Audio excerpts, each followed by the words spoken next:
This is Daily Blast Live. We're talking about what you're talking about. You all ready for this? Mm-hmm. Dun, dun, dun, dun, dun. This is a sham. No. Y'all, just stop. Get real. Welcome to DBL. We're so glad you're here. Look, the stranger decided to join us. Oh, look at it. It's Al Jackson, everybody. We did it. What up, buddy? Yes. Good to be back, and thank you for letting that almost non-applause just die out. I appreciate it. You should talk to people before Nobody you do that. applauded. That's all right. Just You me. did. I'll take it. Thank you. Good to see you. Well, we're very glad you're back. Former President Donald Trump sat for deposition yesterday in New York, and for hours he took his Fifth Amendment right not to answer questions out of fear of incriminating himself. Now, he did that more than 400 times. Trump did answer one question, giving his name. This is all part of investigation into his business property, his valuations, his loans. Trump's lawyers reportedly convinced him that taking the Fifth was in his best interest. But many of you are pointing out Trump's previous statements in the past about people who do the very same thing. They plead the Fifth. Take a look. So there are 5 people taking the Fifth Amendment, like you see on the mob, right? You see the mob takes the Fifth. If you're innocent, why are you taking the Fifth Amendment? All right. So what do you think of Trump taking the Fifth, Al? Were you surprised? Talk to us. No, yeah, he better. Yeah. It's like, look, we all watch like, those true crime shows.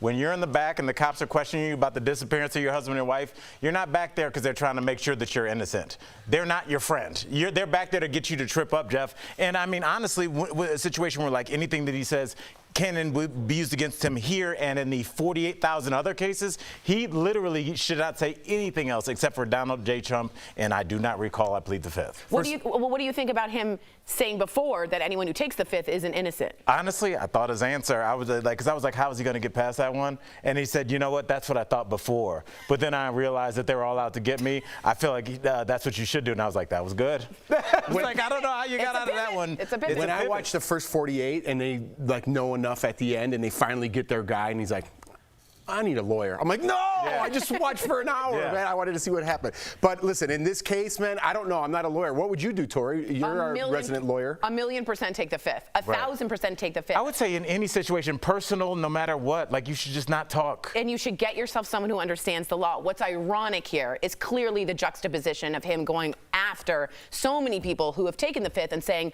they're clearly guilty, they're clearly guilty. Well, that rains down on my vision of Trump as someone who pivots no matter what and cons people no matter what so it fits him the best way. Of course, today it's good for him to take the Fifth, but before you were guilty. I find it surprising, to be honest with you, because I feel like Trump is so narcissistic that he feels like he could talk his way out of anything. So his lawyer would probably like, guy, you gotta take the Fifth. Like it must have been it must have been a big thing because I don't see him laying down right away. Even if he knew his rights, I just see him trying to talk his way out. 1,000,000%. And I think at some point some law firms didn't take Trump as a client only because they feared They felt he wouldn't they couldn't listen. control They his- couldn't control him, just like you said, Jeff. So I agree with you. Speaking of Trump, some people on the right are very upset over Monday's search of Mar-a-Lago by the FBI. So some far-right extremists are even targeting the judge now who signed the warrant for that raid. They have now published his home address, his phone number, names of his relatives online. They have even threatened violence. FBI Director Christopher Wray is not happy about all of this, calling it, quote, deplorable and dangerous. He said, quote, violence against law enforcement is not the answer, no matter who you're upset with. Remember, Trump appointed that man. Meantime, both Newsweek and the Wall Street Journal are reporting that an informant, we got a mole, we think, tipped off investigators about the possibility of more classified documents at Mar-a-Lago and where to find them, which led to the FBI search. In the D.C. world, some people are saying, it's very speculative, his chief of staff, Mark Meadows, who everyone called during January 6th to control him, has suddenly stopped speaking to Trump and now is working cooperatively, and he might be the person that's like, look in the safe, look in the safe. I mean, that's how they take down criminal organizations. I mean, you think about, I was talking with a friend of mine about this yesterday, about how the mob, like it's all about omerta and like we're loyalty. And I believe people believe that. But when they get you in that back room like we were talking about, and they start throwing football jersey numbers at you, 23, 28 years, I think a lot of people are like, okay, now here's where Jeff was. And then he told me, because no one wants to spend, especially the age these people are, they don't want to spend the rest of their life behind bars. So I could definitely see that there is a mole. That didn't surprise you? That did not surprise me at all, because in any criminal investigation, having a father who's a former attorney, he was like, the person that rolls first is going to get the best deal. The person who rolls second is going to get the second best deal.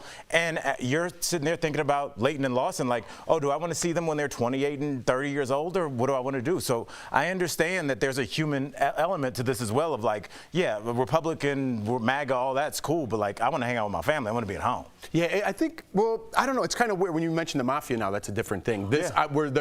Was he being pressured, whoever the mole was, if there was a mole, right? This is all speculation. This is going on 3 days. I don't know if we're going to get an answer before the weekend. I'd rather wait till we get some answers, right? What happened, what they found, why this guy rolled over. It makes more sense now because all of Trump's inner circle was going to go down.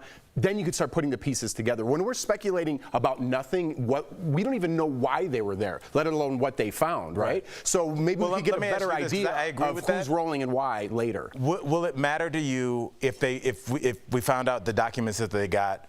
What documents would be there where you'd be like, I'm glad they went in there? Because sometimes things are classified and they're not really. Well, according to some people, some of these documents were so top secret classified, they aren't even allowed to discuss what the description of the papers would be. That's how classified some of these speculatively, you're absolutely right, allegedly are. But what would make you feel like, oh, I'm glad that they got those out? Things about nuclear options, wartime, national security, Department of Homeland Security? Like I said, you never know who has been corrupted, in any organization. You don't know who's been made vulnerable by anything.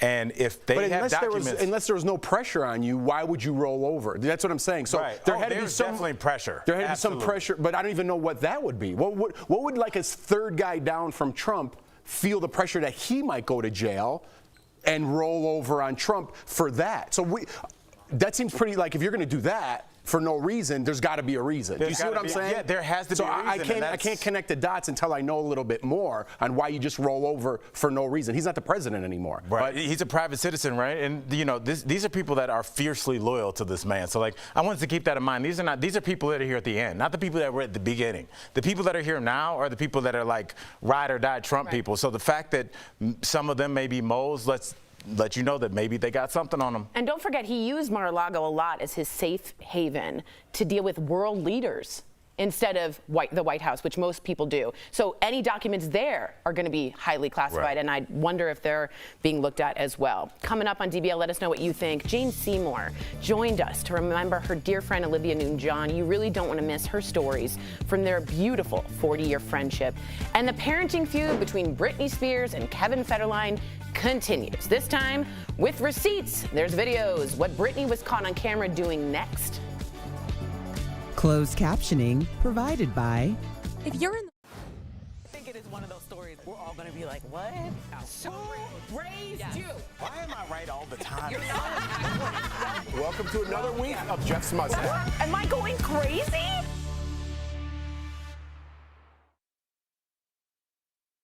They make deals there. This is what Kevin posted on the video, so I think this It's good to be back. I was in New York, had a good time. I was in Brooklyn doing a comedy show with my friends up there. And it's weird, I'm sure you guys have this too. Like, you have to do that, what I call COVID math. That's the problem. Where you don't realize how long it's been since you've seen each other. But I know I get triggered by yours, but I used to do a show with two of my good friends. One's an actor now and a comic, and the other one owns a bar and a restaurant in New York, and he's also an actor and a comic. And my buddy said to me, like, we all haven't been in the same room together in almost 4 years, and it's that weird thing where you're like, oh, that COVID math, where like you have to put almost 2.5 years on top of any other time that you've been away from friends. So it was like a really great weekend. I had one of those being in New York, because I lived there early in my career for 6 years. It was definitely kind of going back to like, oh, I remember the subways, and like I was telling everybody, like, going back to New York was very much said that she loved them too much. Career. Yes, talk to Karen. She has information. She also said that she loved them too much. How was y'all weekend? It was good for me. But I missed my DBL crew. We thought, no joke. Tell everybody where you thought I Sam was. said you were at a business meeting, and all of us, I think, independently thought Al was like in New York at like a hedge fund meeting. I feel like that's code for like Al's been arrested and and I was like, what is he doing? They're like, he's at a business meeting. They said you for were also 11 months. They said you were at a business talk, and we were like, what's going on with Al? I don't think people that are in business refer to it as business. No. It's only outsiders who are like, I'm doing some business. I have my business suit on. Talk. You're the law-talking guy. If that's your job, you don't go, we're going to talk business today. Yeah, that's true. Have you seen The Simpsons, the bad lawyer played by Phil Hartman? Yes. Remember him? And he goes, Troy McClure. No. Yes, Troy McClure. And he goes, Lionel Hutz. Oh, is that right? You're right. Troy McClure's and he goes, you're the law-talking guy. You're absolutely right. Troy McClure was the one that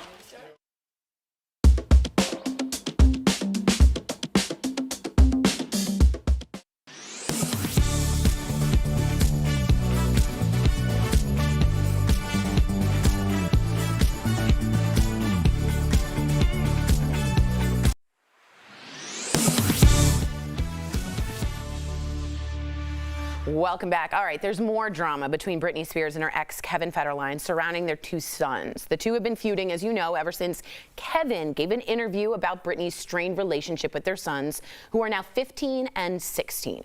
Yesterday, Britney posted a very lengthy message on Instagram accusing her boys of being, quote, hateful toward her. She said when visiting her, the boys would just go to the rooms, and the visits went from 2 or 3 days a week to 1.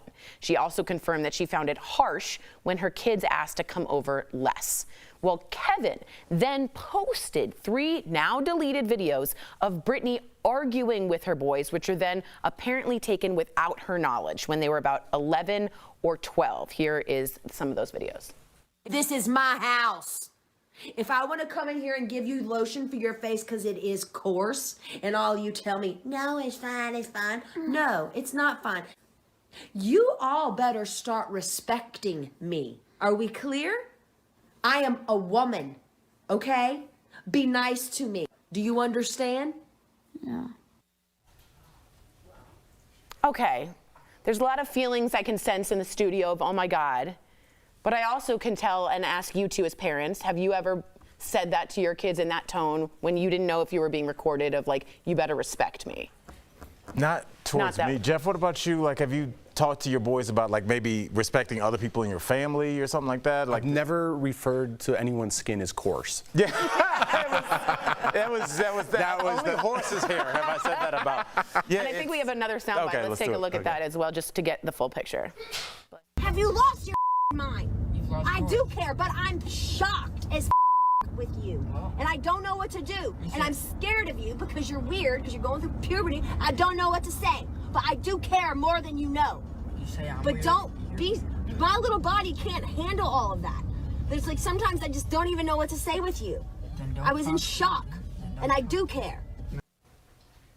They don't respect her.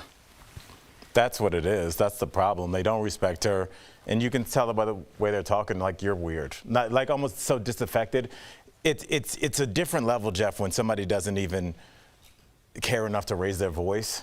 You know, when you feel like it's an equal adversary. If you and I were going at it nose to nose, like, there would be loud talking. But if you got really upset and I was just like, whatever, Jeff, that's a different level of interacting with somebody like, you're not worth my time. And that's what I heard, brother. What'd you hear? That's almost like when the parents are, I'm disappointed. Yeah. And the arguing stops. Yeah. And arguing stops. Listen, I'm going to take 2 sides to this story. One, I've been upset, right, with my kids. I've said some things. My wife has said some things. And then, you know, you get a little heated. And if there was a recorder there, it might look like this, right? I'm going to take Britney's side on that one because we're all human at the end of the day.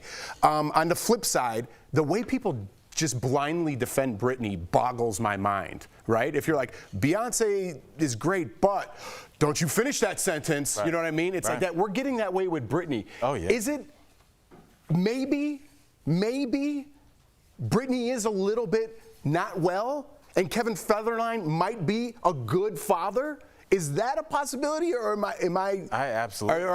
Is the Britney Spears fan club coming for me? I think it's okay. I think it's okay to ask that question, and maybe that question should be asked of every parent of all time. But how come people get crazy when you try to say there might be something wrong mentally with Britney Spears? Because Britney represents so much more to people. Agreed. But that doesn't make it right. Well, it doesn't, not at all. I think, honestly, for me at least, the conservatorship being so abusive and with the medicine given and the IUD, I feel like she wasn't given her narration at all. So I feel strongly that maybe her voice has been left out. But I hear you too, Jeff. We'll be right back.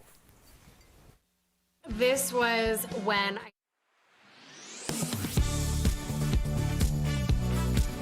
Millions of Americans have diabetes and need insulin to survive, but the price of the drug is often expensive. The Inflation Reduction Act, a bill recently passed by the U.S. Senate, which in part aims to lower rising costs of goods while paying down the nation's debt, also includes provisions to make healthcare more affordable.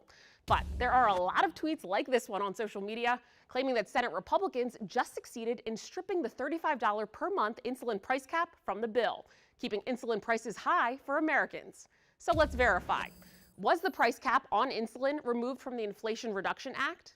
Our sources are the Inflation Reduction Act of 2022 and the Centers for Medicare and Medicaid Services. This claim needs some context.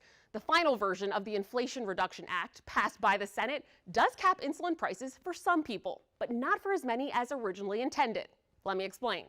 The original text of the bill capped insulin prices for both Medicare and private insurance patients at $35 a month. But the cap for patients with private insurance ran afoul of Senate rules, forcing a separate vote on that provision, which failed to get enough Republican support to pass. As a result, the approved bill caps insulin prices at $35 a month for Medicare patients only. More than 63 million Americans are enrolled in Medicare, and 1 out of every 3 Medicare patients has diabetes, according to the Centers for Medicare and Medicaid Services.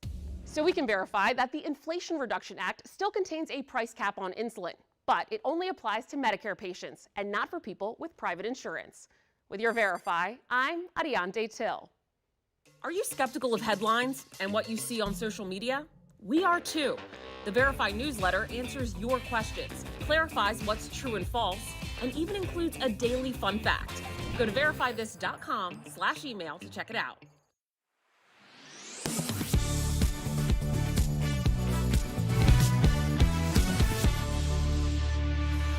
We're continuing to honor the late Olivia Newton-John, and earlier we were joined by actress Jane Seymour, Olivia's longtime friend, to talk about Olivia's legacy and her love for life. It was beautiful. Take a look. Jane, we had you on our show not too long ago, and while we are elated to have you back, I know it's under very difficult circumstances. We are so sorry to hear about the passing of your good friend, Olivia. She was kind. Like, that's all that should matter, right? What was your last conversation with Olivia like? I was there with my sisters. We went out to the ranch. You know, she didn't let many people come out there. She was incredibly frail. And she'd got the day wrong. So we arrived and she was still in bed and obviously not expecting any company.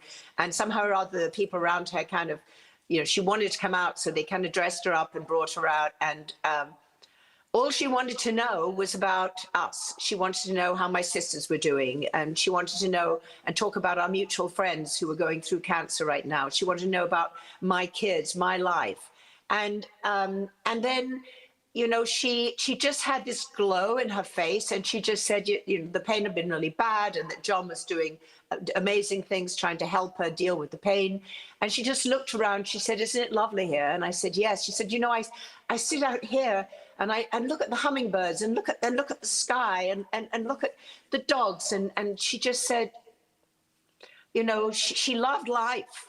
And I think she honestly hung on way longer than anyone ever imagined. And I believe she did it because she just wanted to make sure Chloe was going to be okay. Mm-hmm. Wow.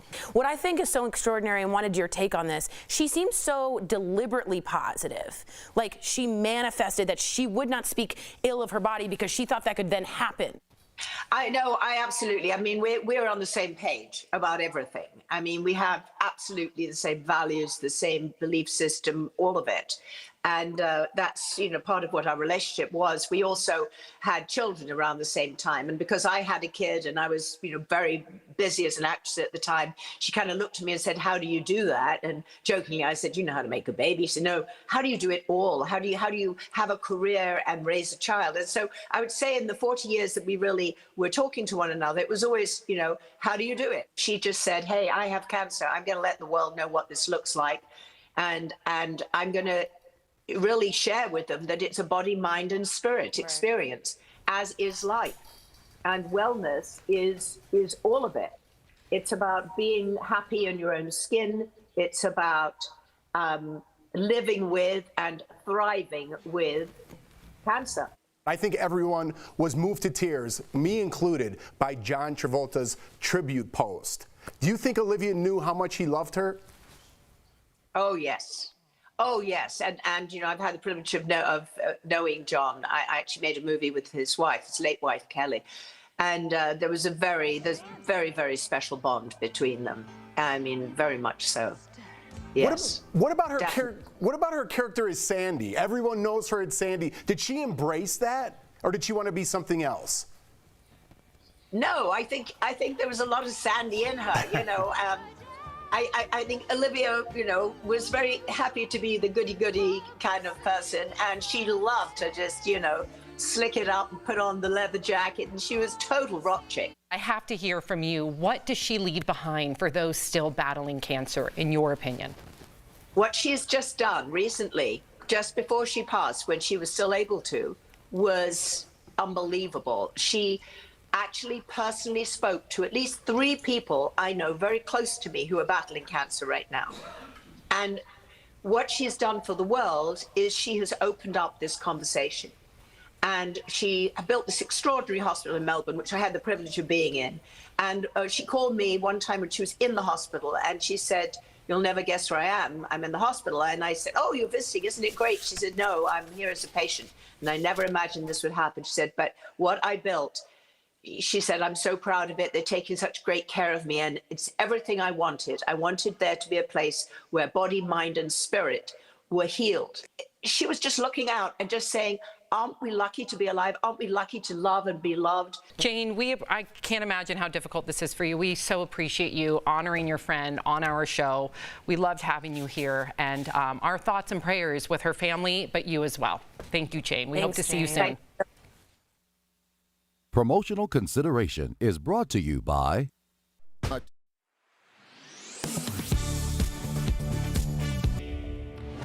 It's time to verify. Gas prices are finally pumping out some stability, though nationwide they are much higher than this time last summer.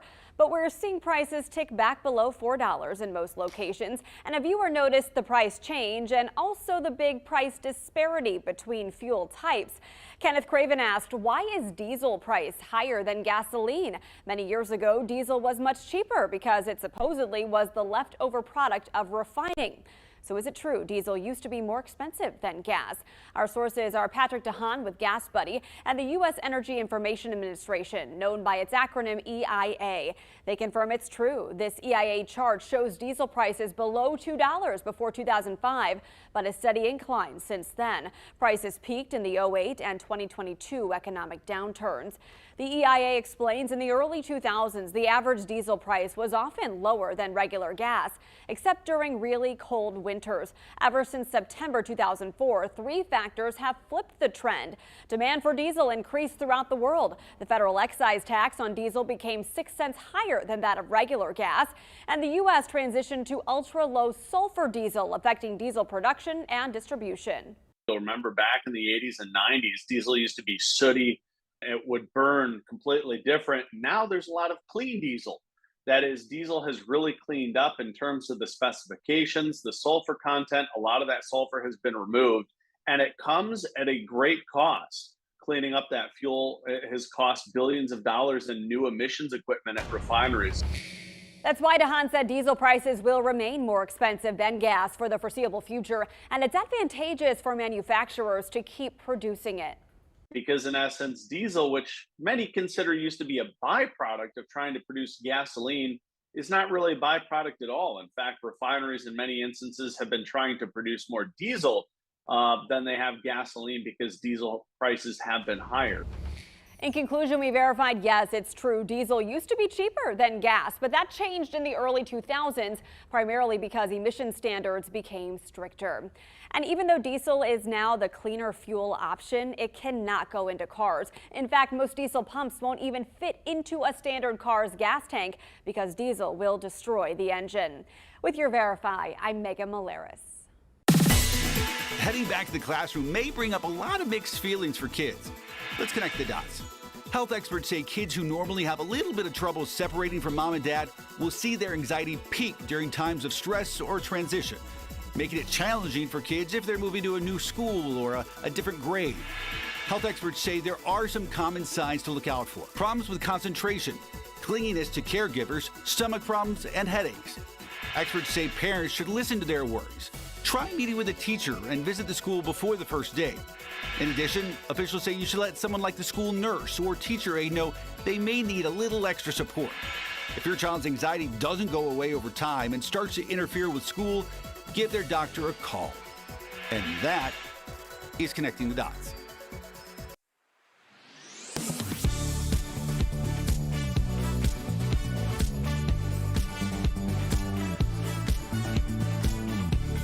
Oh, wait, it's time for you to get the best savings out of the best deals. Check out these products from our friends at Morning Save.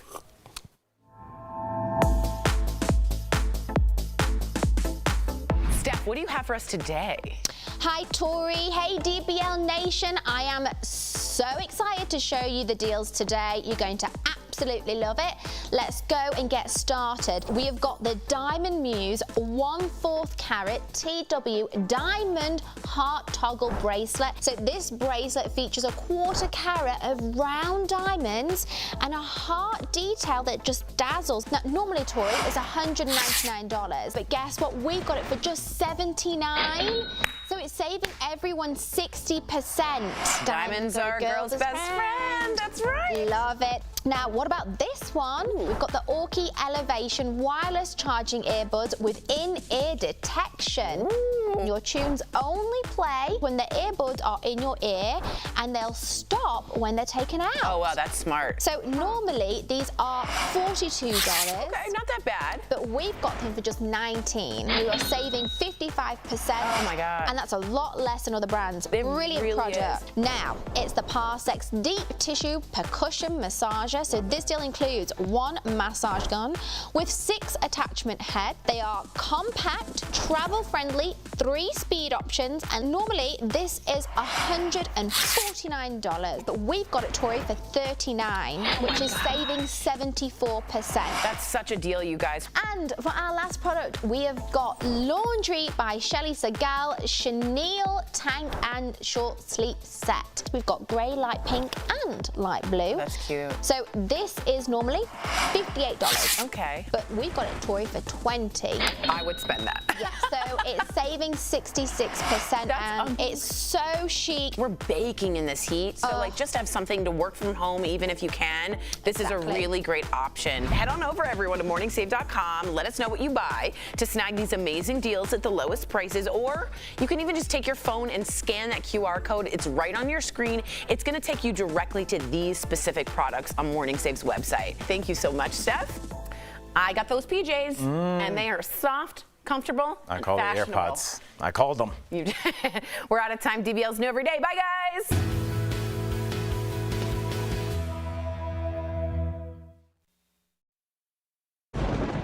Where hope finds help. Where courage meets conviction. Where makers make fans. We are Tegna, a family of local and national media brands that bring us together, serving the greater good of our communities. Where national know-how backs local business. Be in good company with Tegna. Am I going crazy? I just love your passion right now. I'll take it. Oh, yeah. Well, actually, let me get on it. You just got me all riled up. So Who raised you? This is a win, right, guys? Why am I right all the time?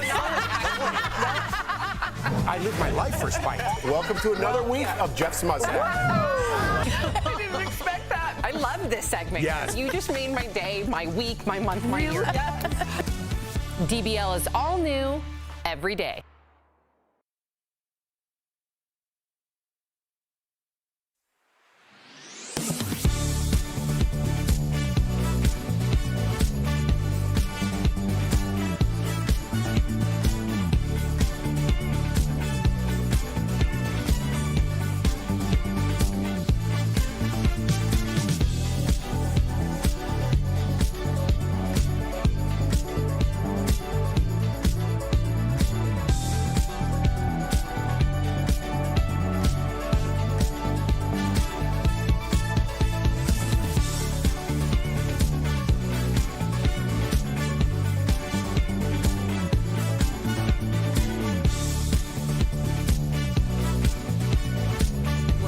Talking about today on Daily Blast Live.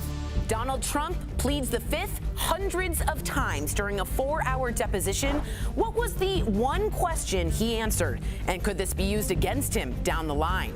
Kevin Federline posts old videos of his ex Britney Spears arguing with their sons. You all better start respecting me. Are we clear? Was K-Fed out of line for exposing her like this to the world? A man claims he caught his wife trying to kill him with drain cleaner, the hidden camera video he used to get her arrested. And Armie Hammer's accusers speak out in a chilling documentary. It's like you were made for me, but then things changed. Plus, his haunting family history revealed. If you believe about making deals with the devil, the Hammers are top of the totem pole. Oh my gosh. Are you insane? This is a sham. No. Nope. Yeah, just stop. Finally here, drum roll.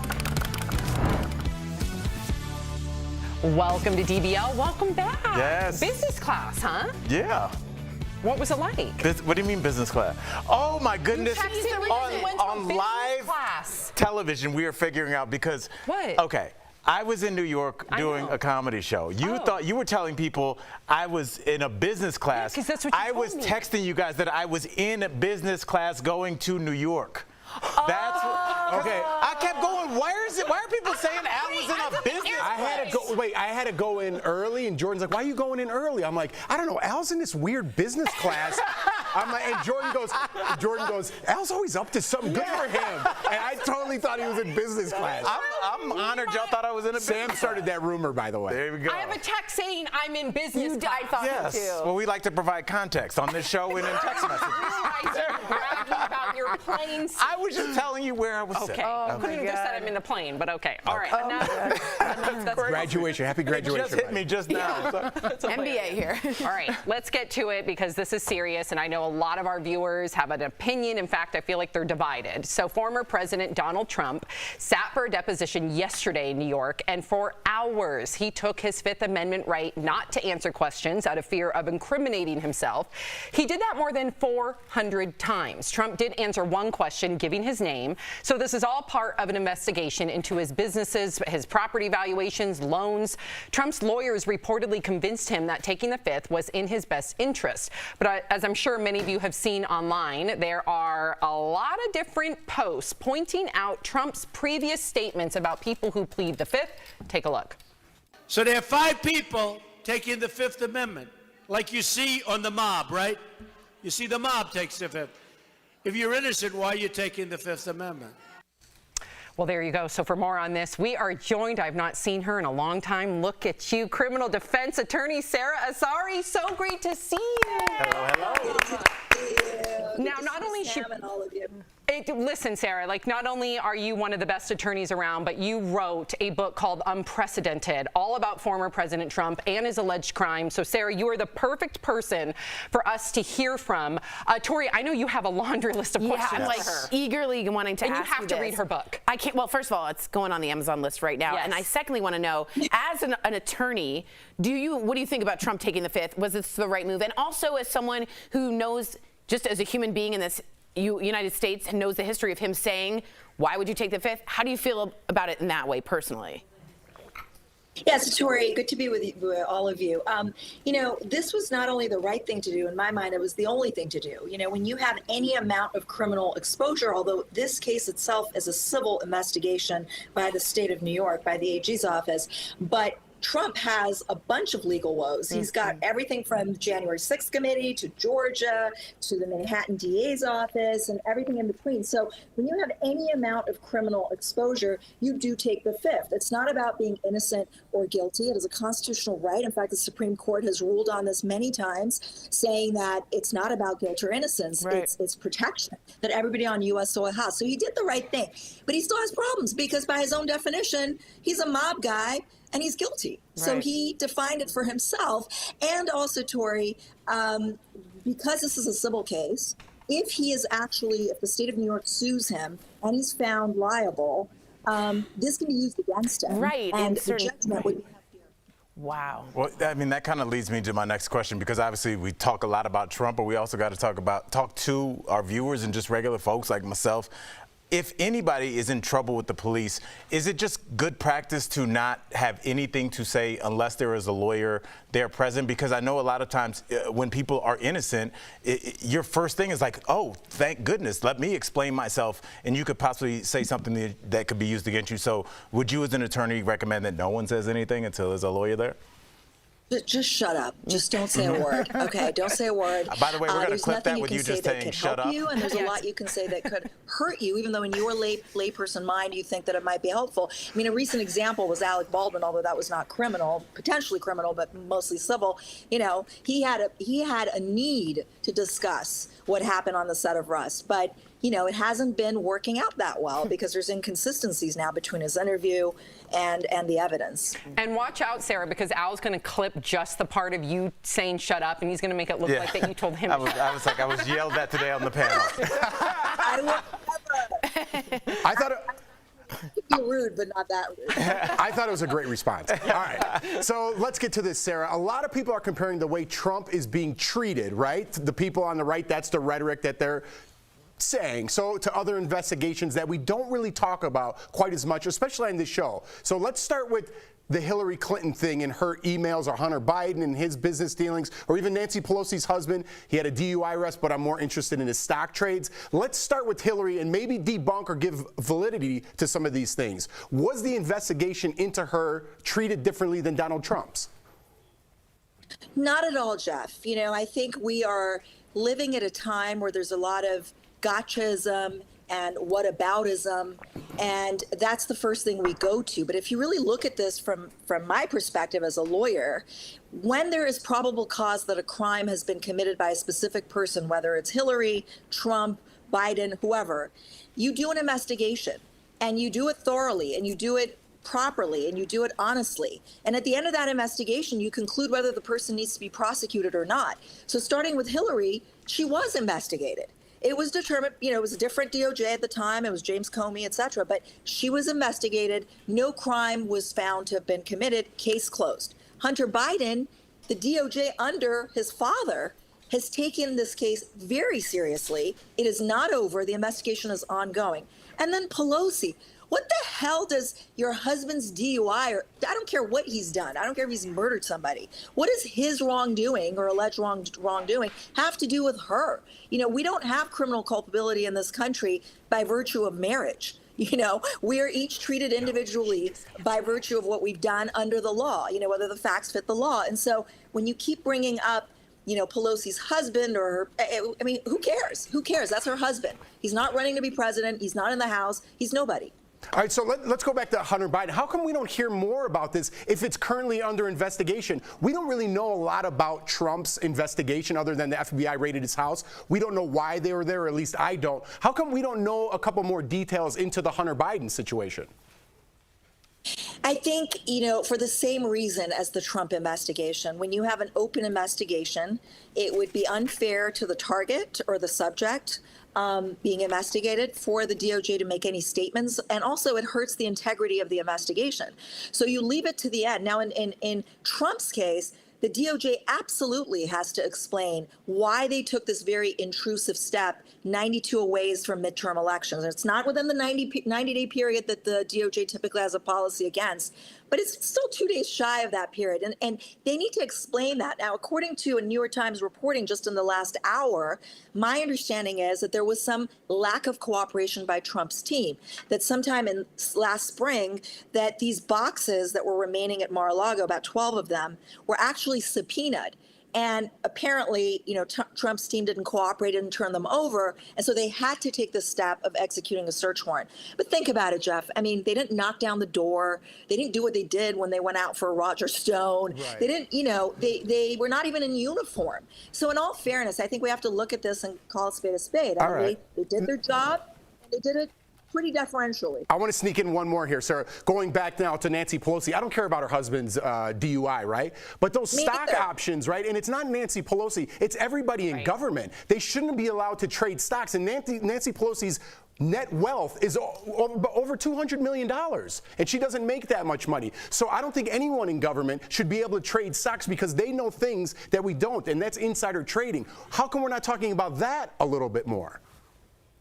So fair point. That's a little bit better than the DUI, right? But not because it's a bigger crime or a bigger violation of the law, but because, technically Nancy Pelosi, as the wife of the wrongdoer, is somehow benefiting financially from this alleged wrongdoing or offense. But again, in this country, under our laws, we look at the wrongdoer. We don't look at the relative of the wrongdoer and then hold things against that person. So again, it's the same analysis, is that Nancy Pelosi might be the beneficiary of something. If it's proven that he's actually traded wrongfully, she might be the beneficiary of wrongdoing, but she certainly didn't do it herself. And so again, we can't use it against her. It's just apples and oranges. And we're out of time, Sarah, but quickly, I just want to hear from you. Do you believe that Trump will be prosecuted?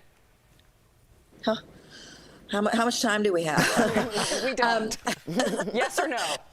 Yeah, I really can't say. I think there's so many investigations for so many different things by different jurisdictions and agencies, and but it is very difficult to prosecute even a former president. We obviously not a sitting president, but it's really hard to determine. And I would say I hope so, but I don't think so. Okay. Well, Sarah, thank you so much for joining us, for providing all your expertise. DBL Nation, you gotta grab a copy of Sarah's book. It's fantastic. Cover. Look at that. Unprecedented, a simple guide to the crimes of the Trump campaign and presidency, wherever books are sold. We appreciate you, Sarah. So great to see your face. We'll be right back. Love you, Sam. Thank you. Great to see all of you. Closed captioning provided by. If you're Am I going crazy? Who raised you? Why am I right all the time? Welcome to another week of Jeff's Mustache. You just made my day, my week, my month, my year. And that's what Hey y'all, Sarah was amazing. We have an update for you. Breaking news, Attorney General will be speaking at 2:30 Eastern. There's a surprise announcement. I don't know if it's related to this. Of course, the Attorney General is Merrick Garland, if you didn't know.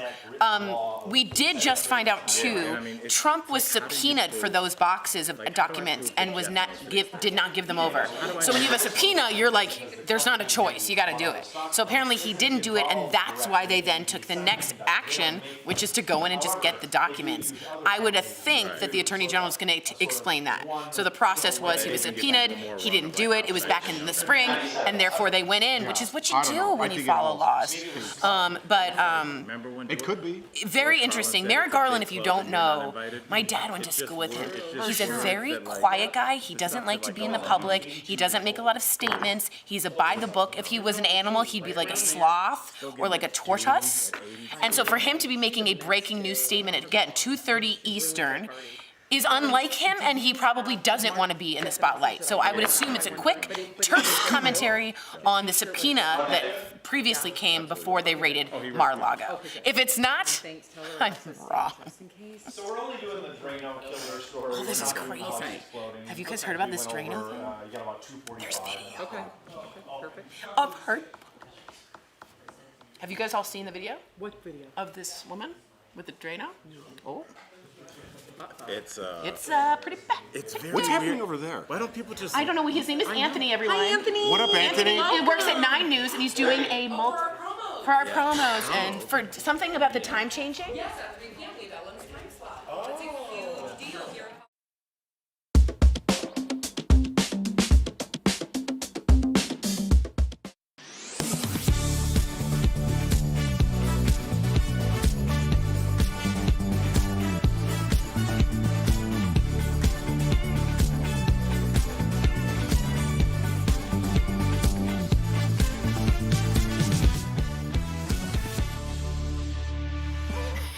Welcome back. This story is getting a ton of attention. A woman in California has been arrested for allegedly spiking her husband's drinks with dangerous chemicals. The husband felt sick for weeks and he was suspicious his wife was poisoning him. So he set up a camera and caught her red-handed. My stomach is sick just looking at this. She was seen pouring Drano, a powerful drain cleaner, into his lemonade. The man now has issues with his stomach and throat, including 2 stomach ulcers.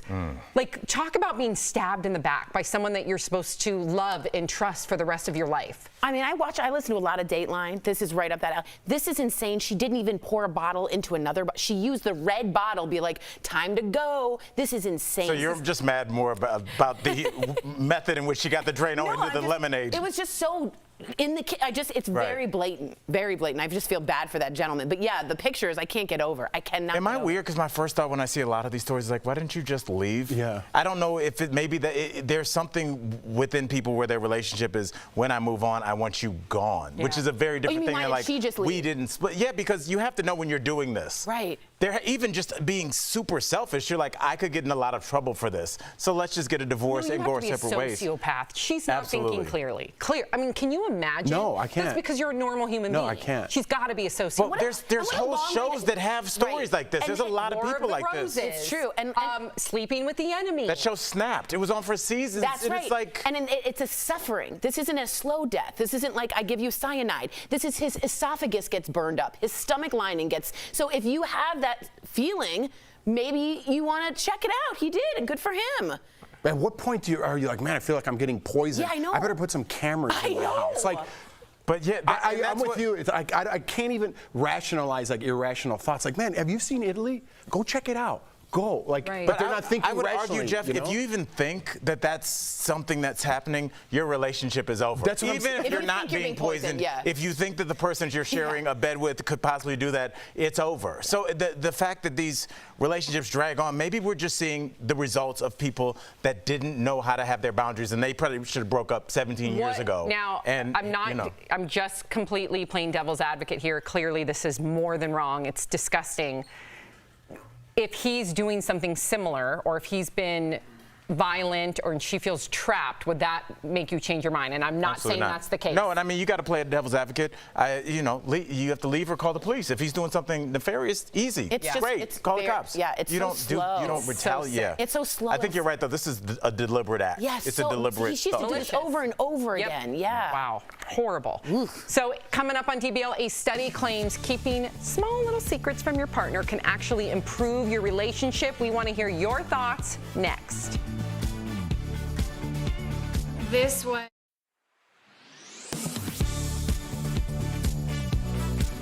Millions of Americans have diabetes and need insulin to survive, but the price of the drug is often expensive. The Inflation Reduction Act, a bill recently passed by the U.S. Senate, which in part aims to lower rising costs of goods while paying down the nation's debt, also includes provisions to make healthcare more affordable. But there are a lot of tweets like this one on social media claiming that Senate Republicans just succeeded in stripping the $35 per month insulin price cap from the bill, keeping insulin prices high for Americans. So let's verify. Was the price cap on insulin removed from the Inflation Reduction Act? Our sources are the Inflation Reduction Act of 2022 and the Centers for Medicare and Medicaid Services. This claim needs some context. The final version of the Inflation Reduction Act, passed by the Senate, does cap insulin prices for some people, but not for as many as originally intended. Let me explain. The original text of the bill capped insulin prices for both Medicare and private insurance patients at $35 a month. But the cap for patients with private insurance ran afoul of Senate rules, forcing a separate vote on that provision, which failed to get enough Republican support to pass. As a result, the approved bill caps insulin prices at $35 a month for Medicare patients only. More than 63 million Americans are enrolled in Medicare, and 1 out of every 3 Medicare patients has diabetes, according to the Centers for Medicare and Medicaid Services. So we can verify that the Inflation Reduction Act still contains a price cap on insulin, but it only applies to Medicare patients and not for people with private insurance. With your Verify, I'm Ariane Till. Are you skeptical of headlines and what you see on social media? We are too. The Verify newsletter answers your questions, clarifies what's true and false, and even includes a daily fun fact. Go to verifythis.com/email to check it out.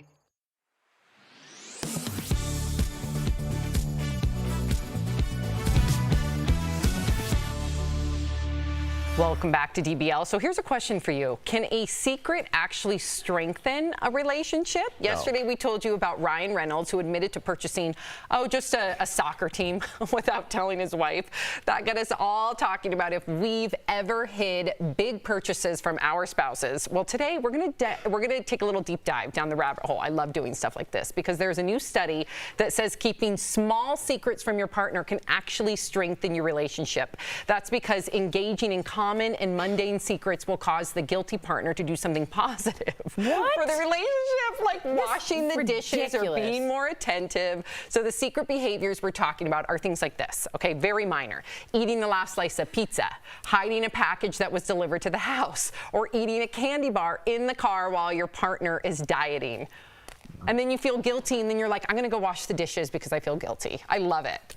Is this you? Like, no, I would never do this. No, because I don't need this in my real. I guess no, it doesn't apply. But I love the. I think tiny secrets is really bad. I agree. For you, I agree. Just because I don't want to ever have to think about what I'm saying, and if like even a little lie, that's the thing that really scares me. Is like if somebody lies about something little. If you're doing something like, hey, you stole money out of my account, I'll be like, yeah, you should lie about that. But if you lie about like the fact that you, yeah, I would for self-preservation. If somebody did something really bad, I was like, I'm mad you did it, but I get why you did it. If I found out that somebody's lying to me because they went to Wendy's, I would think that was way crazier. Jeff, am I out of line? I don't know. I disagree with you. I would want the small lies, the crazy lies. I'm down with the little white lies to make life a little smoother. Right, I'm kind you know of what I mean? Too. Yeah, I'm just, if like a girl comes up to me and like approaches me or something, did you talk to anybody? No.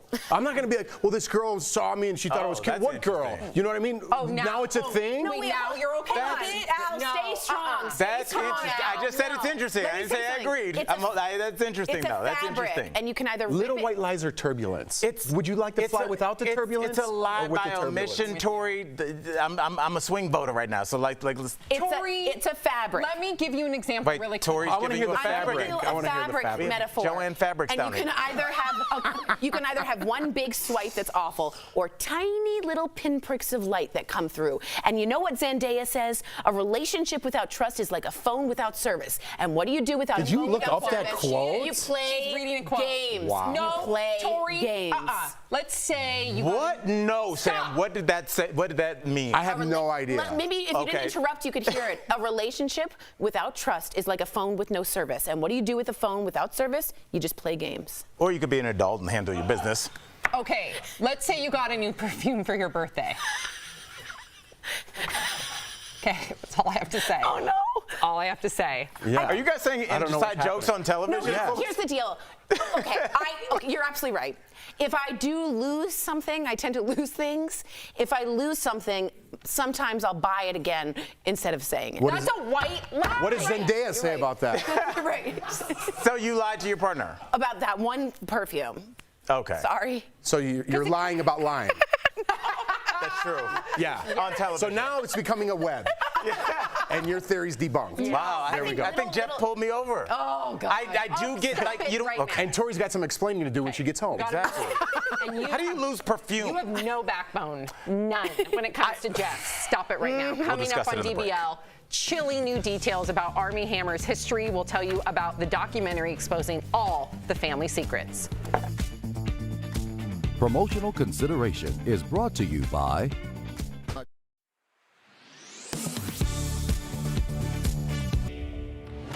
It's time to verify. Gas prices are finally pumping out some stability, though nationwide they are much higher than this time last summer. But we're seeing prices tick back below $4 in most locations. And have you noticed the price change and also the big price disparity between fuel types? Kenneth Craven asked, why is diesel price higher than gasoline? Many years ago, diesel was much cheaper because it supposedly was the leftover product of refining.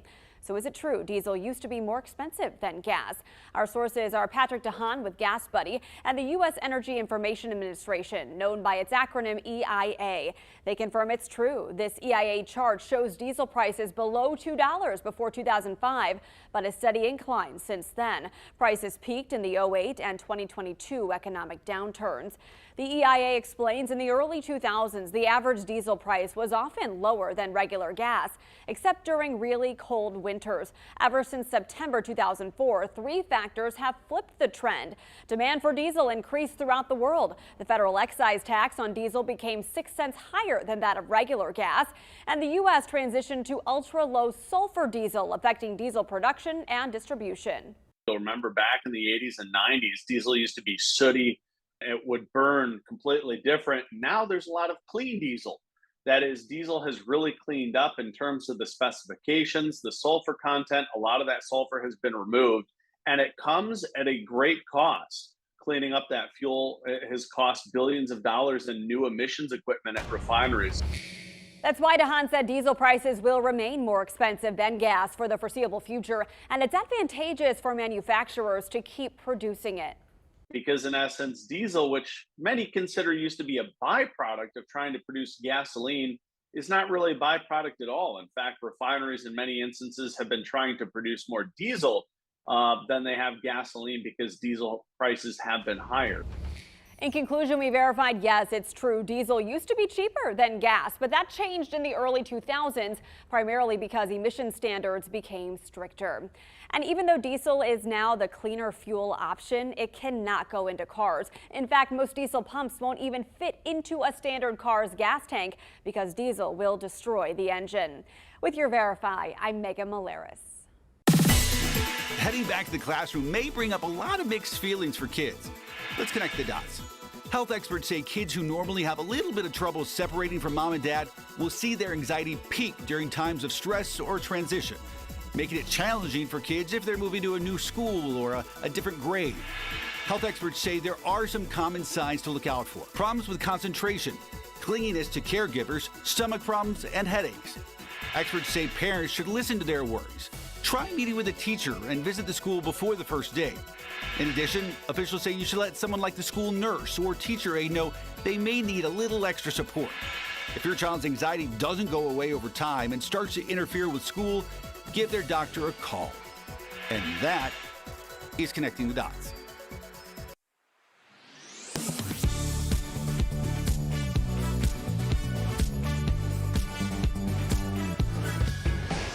Hey, this is Tiffany Tarpley with WTOL 11 in Toledo, Ohio, and we watch DBL every day.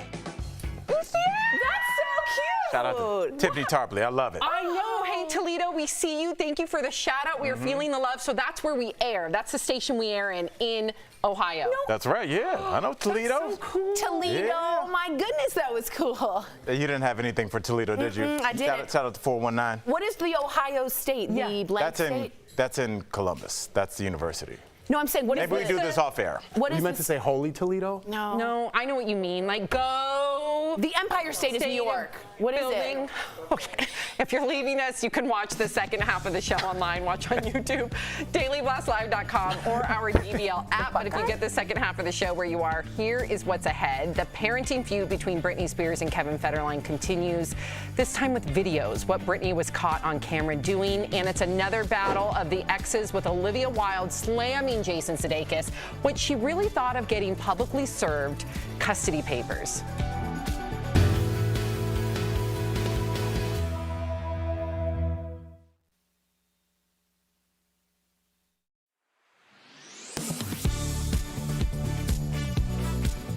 A lot of places are still seeing high community spread of COVID-19. That's in part because the variant that's currently dominant, the BA.5 subvariant of Omicron, has shown to be more resistant to both vaccines and natural immunity.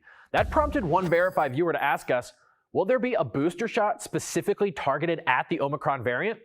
Our sources to answer that question are the FDA, Pfizer, and Moderna. In June, the FDA advised vaccine makers to work on a new shot for the fall of 2022. This one, they said, should have 2 components, the original vaccine plus a new formulation specifically designed to protect against Omicron subvariants, all delivered as one booster dose. In the past 2 months, both Pfizer and Moderna announced they're working on such a shot and will be selling it to the U.S. government for distribution once it gets approved by the FDA. The FDA told Verify both company shots could be available as early as September 2022. So we can verify, yes, there will be a vaccine targeted specifically for the Omicron variant. So who will actually be able to get that booster?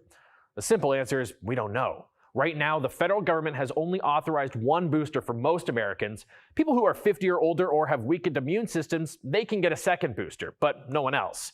Now, the FDA says part of the reason it hasn't authorized second boosters for most folks yet is they wanted to wait for a shot that would be more effective against the new dominant strains. So once that shot becomes available, it's possible more people will become eligible.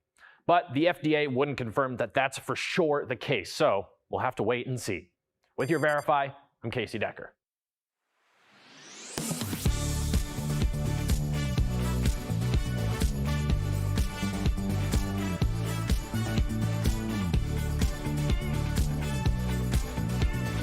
This is Daily Blast Live. We're talking about what you're talking about. Oh my gosh. Are you insane? This is a sham. No. Y'all just stop. Finally here. Drum roll.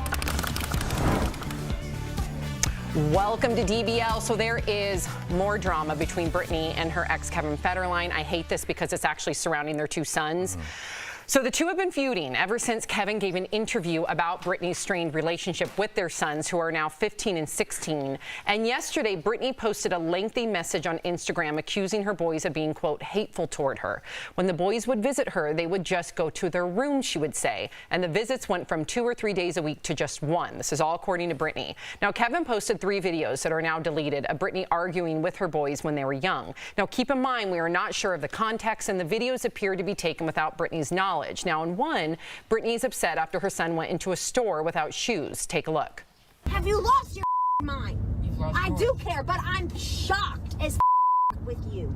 And I don't know what to do. And I'm scared of you because you're weird, because you're going through puberty. I don't know what to say. But I do care more than you know. But don't be, my little body can't handle all of that. There's like, sometimes I just don't even know what to say with you. I was in shock. And I do care. So in a statement, Britney's lawyer said Kevin violated her privacy and dignity, and his actions may constitute criminal cyberbullying behavior. Now, Kevin, I just want to say, he claims that he and the boys decided to post this together. It was a family meeting because the boys were receiving a lot of hate for their actions based on Britney's alleged claims, and they wanted to be able to show their side of the story. I also know that this is such a delicate, coming from parents, like this is everyone's like worst nightmare. We're treating this very delicately, and we're covering this because you all are talking about it, and I hope that our conversation can help shape the narrative because this is serious. Absolutely. Yeah, there's a couple of things to unpack here. One, I don't condone Kevin Federline putting this video out, right? Even if he is right, I have been on his side, actually. The blind support for Britney Spears kind of boggles my mind, right? Kevin has always been the quote-unquote loser, right? He does this, he raised those boys, okay? He did do some good. And maybe he's at a breaking point where he's like, everyone is supporting Britney blindly and I can't do anything right. I'm gonna show you what it's really like. And I gotta be honest with you, for Britney's defense, I've been there. I've lost my cool. I yell at my kids. If there was a phone around, I would look exactly like that in her defense, right? She didn't know a camera was there. We're all human. Let that be where it is. But I think, we really have to get to the bottom of this. What's going on with Britney? What's going on with Kevin? I think he's a good father. He's not that loser. He's raised them. He has 75% control of them right now. And I think now the lawyer's coming after Kevin Federline. There's 2 boys involved, 2 teenage boys that have been through enough with all of Britney Spears and Kevin that just want to have a normal life. And I think we need to put this to bed at some Jeff, point. I'm going to add on to what you just said. There's 2 boys involved, and there's also the internet, lawyers, and judges, and that's the problem. These are 2 teen boys. Yeah. Like, your worst years are, your most vulnerable years are your teen. When you're trying to form your idea of what the world is, Sam, that's going to affect your future partners and where you're going to live and what you're going to do for work, you're also getting adults telling you they hate you. This is what happens when you allow people to break that force field of your home. And Jeff, I appreciate the compassion that you just spoke on with this, and Sam, the way you said the subject, because as parents, we understand that there's no like black and white, like they were all wrong. And when I listen to that conversation, this is not me taking Britney's side, but what I heard was somebody who was trying to say, I care about you, and I don't know how to articulate that, and I don't know how to show that, and I feel like this is going bad, and I don't know how to stop it. Please just respect me. It was almost pleading, and what I heard from the young man that was speaking was just a disaffected person that felt like he wasn't talking to his mom. Like when you talk to your mom, there's a softness in your voice, and he's just like, so I'm weird, so Really? Like he's talking in almost like a combative, Unattached, like yeah. the way like two middle schoolers, which I taught for 5 years, the way they would argue with each other. So I just felt sad. Tori? I don't know. I have a different take on this, and I appreciate everyone's take. I'm not a parent, so I also want to make that really clear. All of this would be a lot easier for me to pick sides if that conservatorship wasn't in place. That is a big hole of blackness that Kevin went with Jamie, her dad, with. When they say family, put that video out, they include Jamie, her father, in that. So I find the conservatorship, which a judge has found to be abusive in some ways and to end it, might have caused problems between Britney and her sons that she didn't mean to cause, they didn't mean to cause, but the apparatus around them caused. And I don't feel safe sort of taking either side because I blame Jamie Spears. Now, did she need to be institutionalized? We all saw 2007, her shaving her head. Things were wrong. But she says she had medicine against her will, an IUD against her will. She used text messages saying he's trying to kill me with this lithium.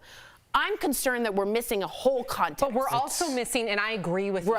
I totally agree with you, but I also know that there's two sides to every story. And yes, and sometimes there's a clear perpetrator and a victim. Totally agree with you. We don't know that here because we only hear Britney's side. I think we do know. I think we do know that it's not, that it is amorphous and it is ambiguous, Sam. I don't think there can be two sides when we're talking about a conservatorship. But when you look on the but when you look on the internet, you only hear, now when it comes to the conservatorship, yes, you can unpack that and put it over here because a judge has ruled on it. But now when we look at Johnny Depp after the fact and we're learning more things from the deposition that we never saw publicly, we're learning that Johnny Depp's hands weren't clean. And I'm not saying that Johnny Depp should not have been deemed innocent or not because what Amber Heard did was wrong. But again, there's so much nuance here and it's not black and white. And we're only seeing go Britney, free Britney. And I agree with that sentiment. But for so long. But you have to remember that there's other people involved that don't get to share their side of the story. And that must be the worst punishment on the planet, to go on social media and be called names when maybe you're both complicit. But at 13 years, that happened to her. But she couldn't speak out. She couldn't take coffee, a Tylenol. She couldn't make a phone call. I just don't think anybody should be taking sides right now. I agree. That's just my opinion. I agree with you. I'm sort of right. I don't know. I just care about those two kids. It's just like I think there's a bigger lesson here that we're missing in that, like we always treat these situations like we're kids, like this is going to work out and the conservatorship is wrong. The conservatorship is there because things are falling apart. You don't know that. And when you don't know that. I do. I grew up with it. I do know exactly about that. You don't know her case on this. A judge right. And I'm not saying it was right. I'm sure it was bad.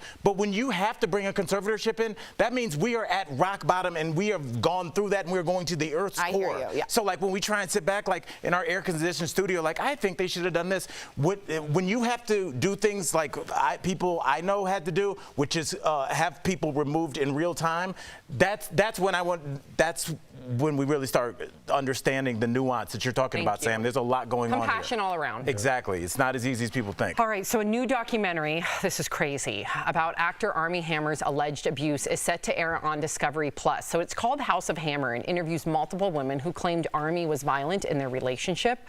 Watch. Boundaries a little bit at a time. You're his. Completely. These are messages that are being sent literally within seconds of each other. I mean, he said, I'm 100% a cannibal. I'm freaking out. It was all he wanted to ever talk about. Then I get a note that says I'm gonna bite out of you. And he was just like acted mad. So the doc also goes into Armie's family and exposes 5 generations of alleged abuses of power by men in Armie's family, including his great-grandfather, oil tycoon Armand Hammer. What do you think about exposing this family? And you might have a personal story, or no? Sorry. I'm a cannibal. I'm gonna come out on television and say that. We should have led with that. No, I told Sam. You met him or something? No. Okay, sorry. Oh my goodness. This is a Sam. business class coming up again. Yeah, this is how things get blurred a little bit. Sorry. No, during the morning meeting, Armand Hammer is the guy's name. Armand. That's the grandfather. Yeah. Yeah, and I was like, wait. Army Hammer comes from Arm and Hammer, like the... A lot of people believe that. That's not true. It's not. No. That's where I was going. I'm glad you said Not that I'm a cannibal. No, you're not a cannibal. Yeah, but that's where I was going. Most people assume that he's from that family. No. I totally thought he was. Like, I can't believe I didn't know that. No, you're right. Apparently, I was. Sam, am I tripping? Because I think there is some exploitation going on here. Like when we talk about Netflix shows and everything that's on your queue, it's always super attractive people doing something illegal or sexual. And I feel like here we are again, a rich, good-looking guy doing something illegal or sexual. We're not gonna get to the bottom of this. Tabloids. Welcome to tabloids. That's what happens. Beautiful people doing really weird things. And I think this guy is should be locked up.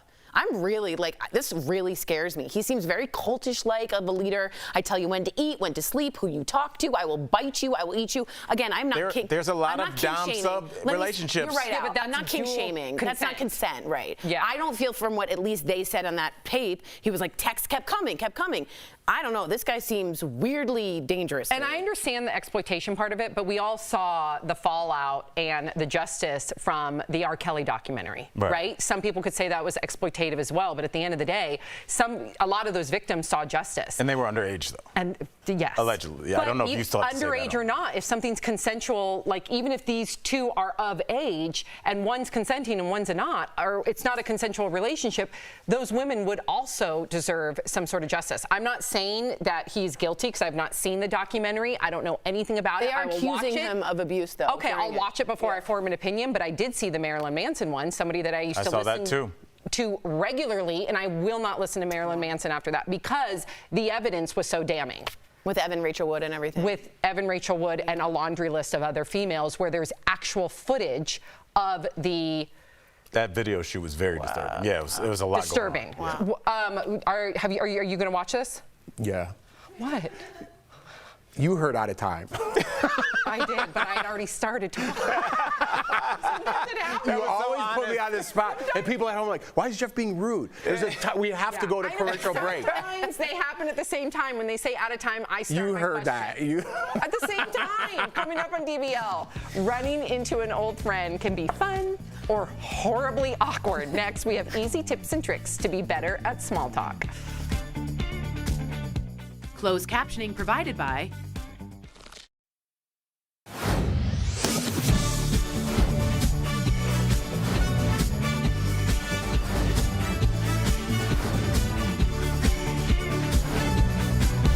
DBL is all new every day. So wait, hold on, let me explain real fast. So when Sam was looking at me, I was going like this, off camera, because they're out of time. And we have to go to commercial break. There's a time limit, otherwise we get backed up. It's inside stuff. But I was shaking my head no, and it's what are you supposed to say in 5 seconds to wrap that up? What do you think about it? It's sexual abuse and cannibalism. Especially on hard topics when that happens. I know. 5 seconds left. Give me a final thought, Jeff. Racism's bad. Yeah. It's what?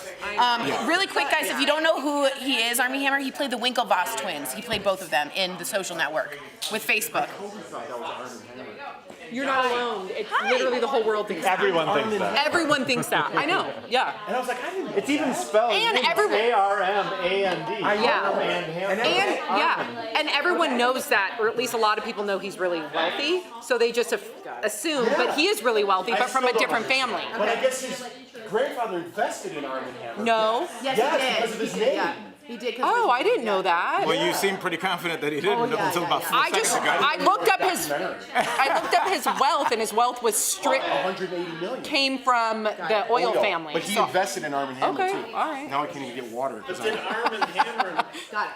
But they were around before. Yeah, it had nothing to do with. No, Karen. So weird. Karen, did Arm & Hammer invest in Arm & Hammer? He did. Yeah, but that's not their wealth. No, but he invested in it.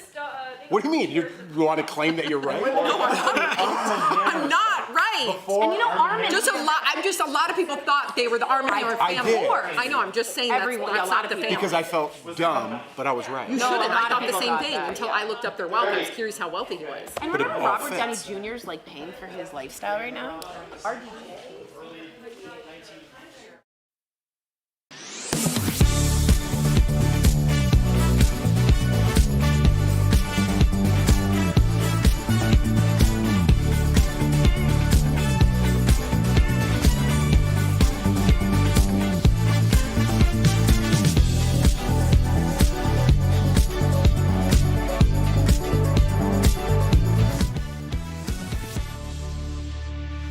Welcome back to DBL. So some people hate small talk. You're like the king of small talk. I like it. I know, you're great at it. I've been in Ubers with Jeff and just let Jeff go. So I don't like the awkward like this. Okay. It's a go-to for others, but love it or hate it, we all actually end up doing it. And I definitely think the pandemic made this more challenging. So how do you guys all feel about small talk? We know Jeff is the king. Tori, are you good at small talk? I hate it. I don't want to talk on the phone about it. I don't care how you're doing. I'm okay. Not Tori great. won't pick up the I phone. hate it. I don't want to talk about it. I don't want to. What are you doing? I don't know. I'm making a meal. What are you doing? I don't sleeping.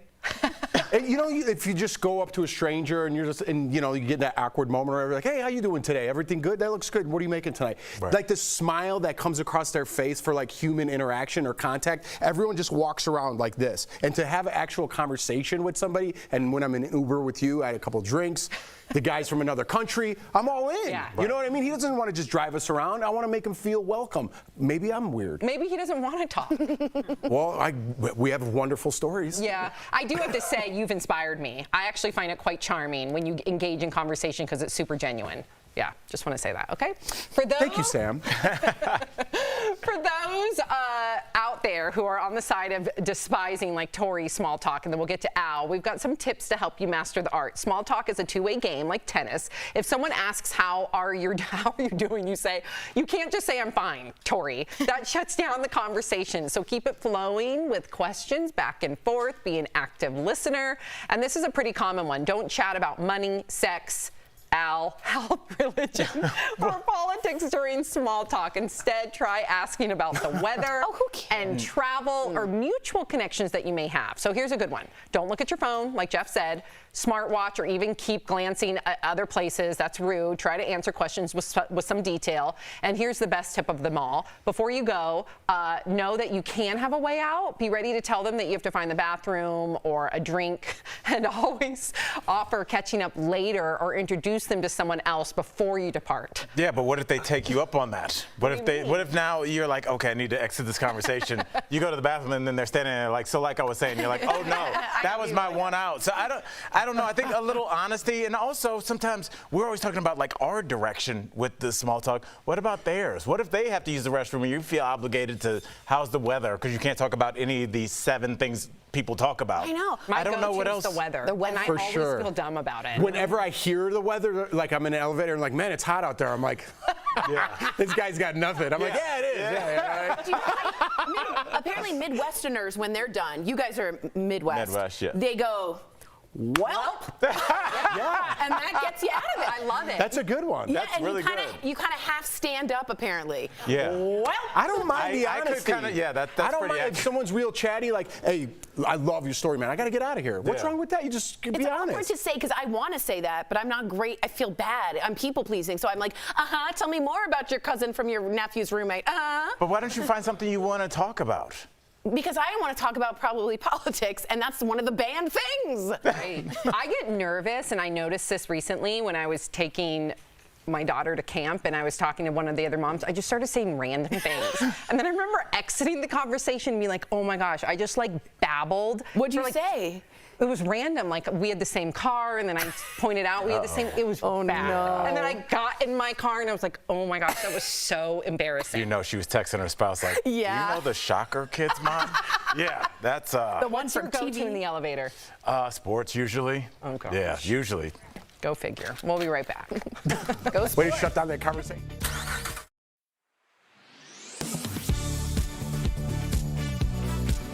Millions of Americans have diabetes and need insulin to survive, but the price of the drug is often expensive. The Inflation Reduction Act, a bill recently passed by the U.S. Senate, which in part aims to lower rising costs of goods while paying down the nation's debt, also includes provisions to make healthcare more affordable. But there are a lot of tweets like this one on social media claiming that Senate Republicans just succeeded in stripping the $35 per month insulin price cap from the bill, keeping insulin prices high for Americans. So let's verify. Was the price cap on insulin removed from the Inflation Reduction Act? Our sources are the Inflation Reduction Act of 2022 and the Centers for Medicare and Medicaid Services. This claim needs some context. The final version of the Inflation Reduction Act, passed by the Senate, does cap insulin prices for some people, but not for as many as originally intended. Let me explain. The original text of the bill capped insulin prices for both Medicare and private insurance patients at $35 a month. But the cap for patients with private insurance ran afoul of Senate rules, forcing a separate vote on that provision, which failed to get enough Republican support to pass. As a result, the approved bill caps insulin prices at $35 a month for Medicare patients only. More than 63 million Americans are enrolled in Medicare, and 1 out of every 3 Medicare patients has diabetes, according to the Centers for Medicare and Medicaid Services. So we can verify that the Inflation Reduction Act still contains a price cap on insulin, but it only applies to Medicare patients and not for people with private insurance. With your Verify, I'm Ariante Till. Are you skeptical of headlines and what you see on social media? We are too. The Verify newsletter answers your questions, clarifies what's true and false, and even includes a daily fun fact. Go to verifythis.com/email to check it out.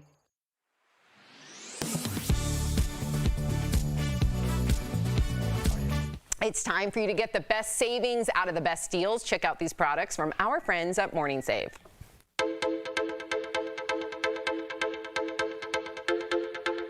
Steph, what do you have for us today? Hi, Tori. Hey, DBL Nation. I am so excited to show you the deals today. You're going to absolutely love it. Let's go and get started. Now, I mean, this is a fancy start, you guys. We have got the Diamond Muse 1/4 carat TW Diamond Heart Toggle Bracelet in sterling silver. Fancy. I know, diamonds, seriously. So this bracelet features a 1/4 carat of round diamonds and a heart detail that just dazzles and it dangles down. It's so pretty. Now, normally, Tori, it's $199. I was like, it's diamonds. We're talking a whole other, yeah, right. I know, but guess what? We got it for just $79. So it's saving everyone 60%. What did Marilyn say? Diamonds are a girl's best friend. That's right. Love it. Now, what about this one? Ooh. This is so great. We've got the Orky Elevation wireless charging earbuds with in-ear detection. Ooh. So this deal includes 1 pair of earbuds, 1 charging case, 3 sizes of ear tips, and 1 USB-C cable. With this in-ear detection, your tunes only play when you're ready, meaning music only begins when the earbuds are in your ear and they'll stop when they're taken out. Oh, wow, that's smart. So you never have to worry about damage either because they are water resistant. Oh, wow. I know. So normally these are $42. Okay, not that bad. But we've got them for just $19. That's insane. It's a great deal and you are saving 55%. Oh my God. And that's a lot less than other brands. Brilliant really product. Is. And I like the color. I like how sleek it looks. Oh yeah, absolutely, Tori. That's a good deal. I like that. Now, I know everybody loves this one. It's the Parsex Deep Tissue Percussion Massager. So this deal includes 1 massage gun with 6 attachment heads. And what's good about this is that the massager increases blood flow. It breaks up scar tissue. It enhances range of motion. It will relieve your muscle spasms, stiffness, and so much more. They are compact, travel-friendly, 3 speed options. And let me tell you, the quantities are extremely limited on this one. Okay. So if you want one, be quick. Okay. So normally this is $149. Yeah, I mean, it's a lot. Yeah, but we've got it, Tori, for $39. With all of it? Oh, yeah, with everything, which is saving 74%. That's such a deal, you guys. For anybody who has aches and pains, this will. Oh, yes. You will be their favorite person. And I love the size of this one because sometimes they can be a bit larger. Yeah. So this is good for transportation. It's not just for athletes. You know, if you're at home, you know, if you're sat in a certain position for a long time and get aches and pains. Neck, yeah. This is really, really helpful. Love it. And for our last product, we have got Laundry by Shelly Segal Chenille Tank and Short Sleeve Set. So this deal includes 1 short and 1 tank available in 3 colors. We've got grey, light pink, and light blue. That's cute. Let's be honest, you need something light and flowy in the summer months. Oh, I know it. Now we are offering a big discount on this set. You will not find a price this low anywhere else. Okay. So this is normally $58. Okay. I don't know if I would spend it. I really don't. But we've got it, Tori, for $20. I would spend that. Yeah, so it's saving 66%, and it's so chic, such a nice color. I love that. And to be honest, we're baking in this heat, so like just have something to work from home, even if you can.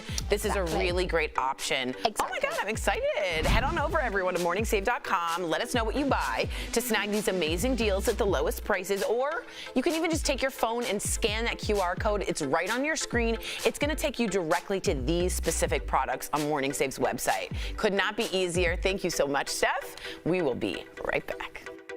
Promotional consideration is brought to you by Darling.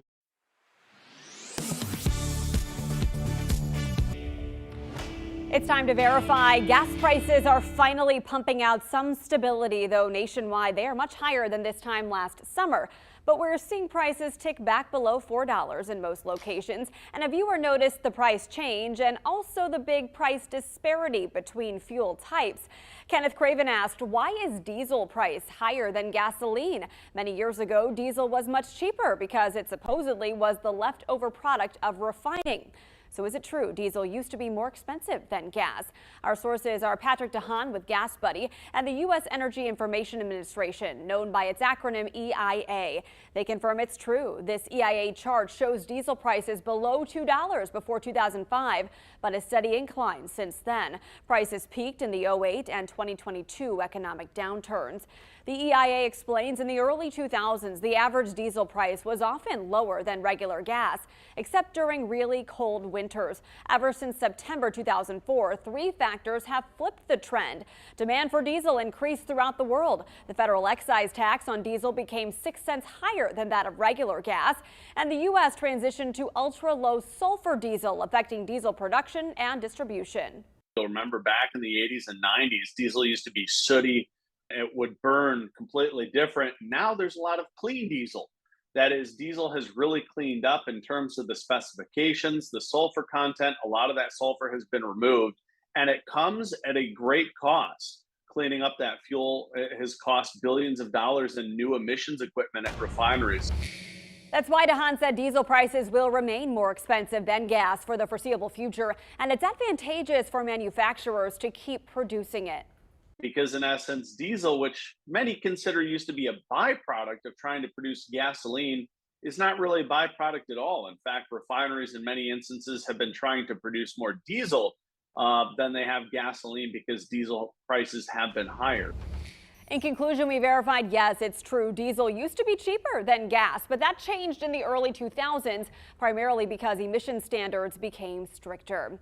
And even though diesel is now the cleaner fuel option, it cannot go into cars. In fact, most diesel pumps won't even fit into a standard car's gas tank because diesel will destroy the engine. With your Verify, I'm Megan Malaris. Heading back to the classroom may bring up a lot of mixed feelings for kids. Let's connect the dots.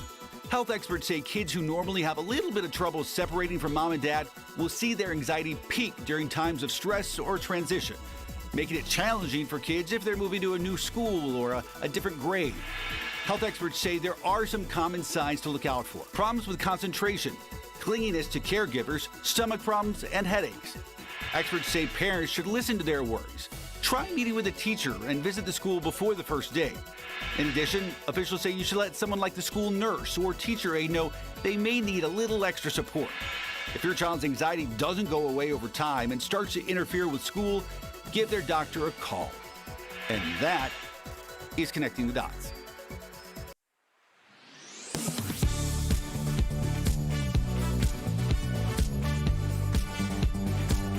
Tori puts raisins in her tacos. And Al is mad about it. It's Reprehensible. Have a wonderful day. Little sweetness. Al's disgusting.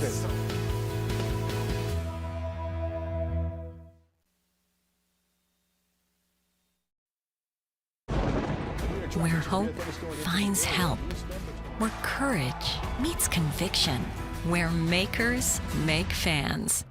We are Tegna, a family of local and national media brands that bring us together, serving the greater good of our communities. Where national know-how backs local business. Be in good company with Tegna. Am I going crazy? I just love your passion right now. I'll take it. Oh, yeah. Well, actually, let me get on it. You just got me all riled up. So Who raised Yes. you? This is a win, right, guys? Why am I right all the time? You're not. I live my life for Spike. Welcome to another week of Jeff's Mustache. I didn't expect that. I love this segment. Yes. You just made my day, my week, my month, my year. DBL is all new every day.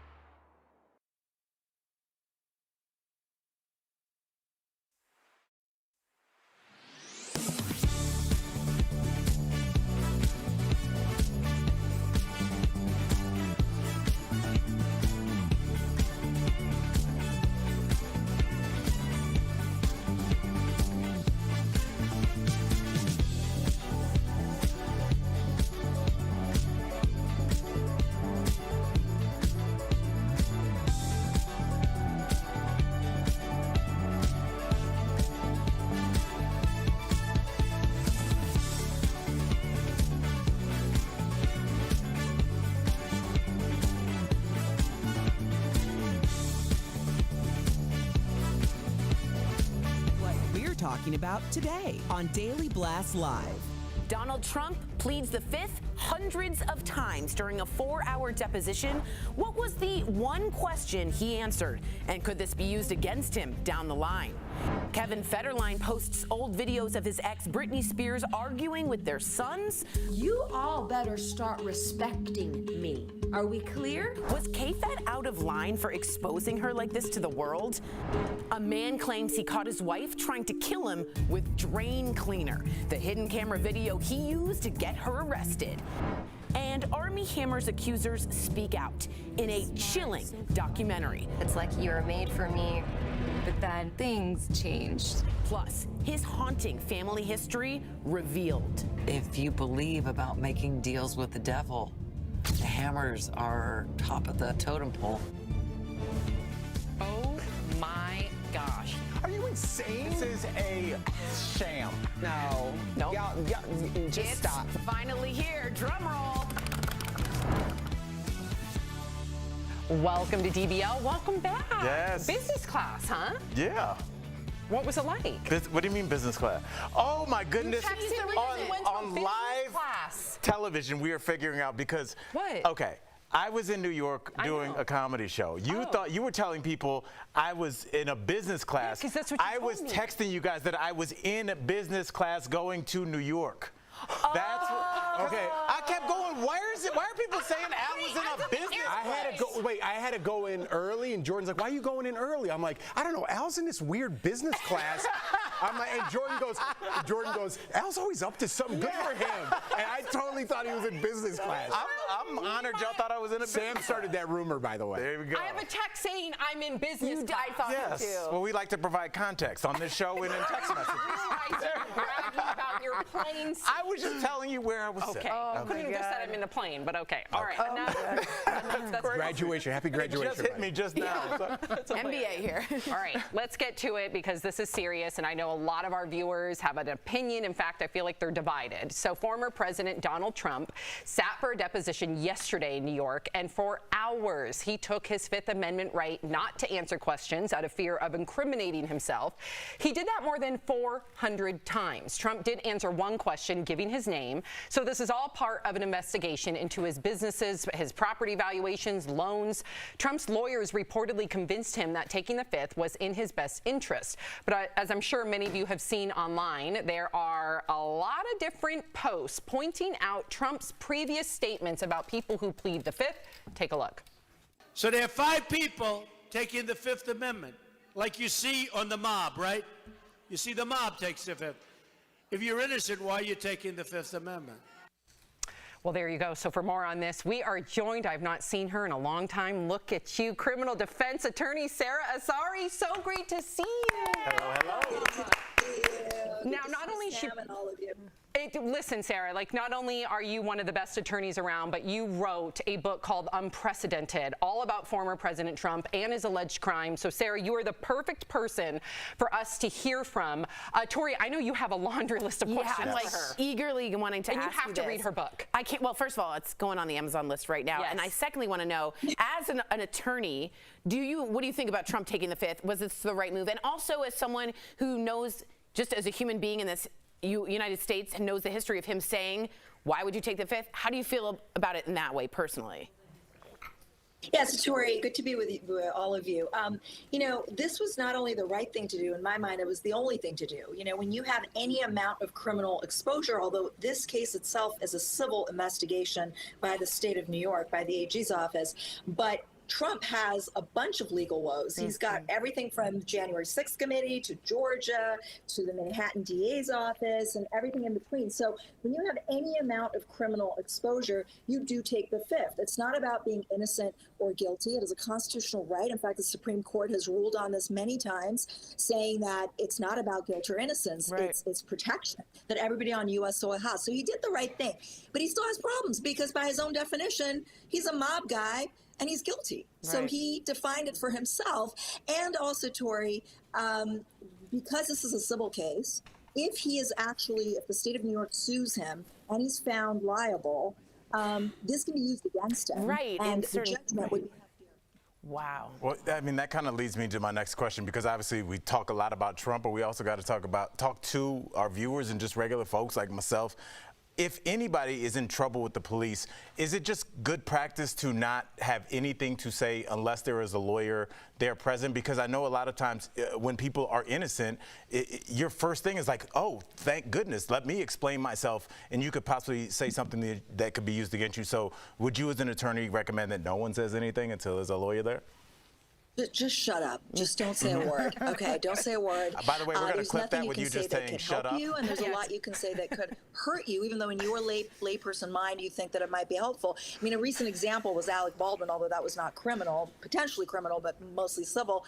You know, he had a need to discuss what happened on the set of Rust, but you know, it hasn't been working out that well because there's inconsistencies now between his interview and the evidence. And watch out, Sarah, because Al's going to clip just the part of you saying shut up, and he's going to make it look like that you told him. I was yelled at today on the panel.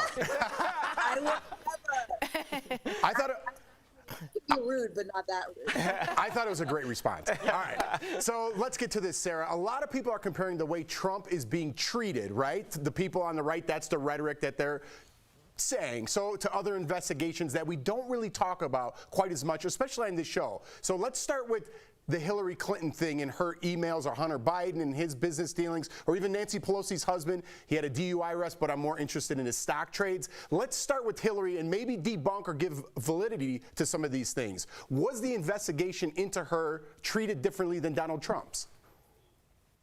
Not at all, Jeff. You know, I think we are living at a time where there's a lot of gotchaism and whataboutism, and that's the first thing we go to. But if you really look at this from my perspective as a lawyer, when there is probable cause that a crime has been committed by a specific person, whether it's Hillary, Trump, Biden, whoever, you do an investigation, and you do it thoroughly, and you do it properly, and you do it honestly. And at the end of that investigation, you conclude whether the person needs to be prosecuted or not.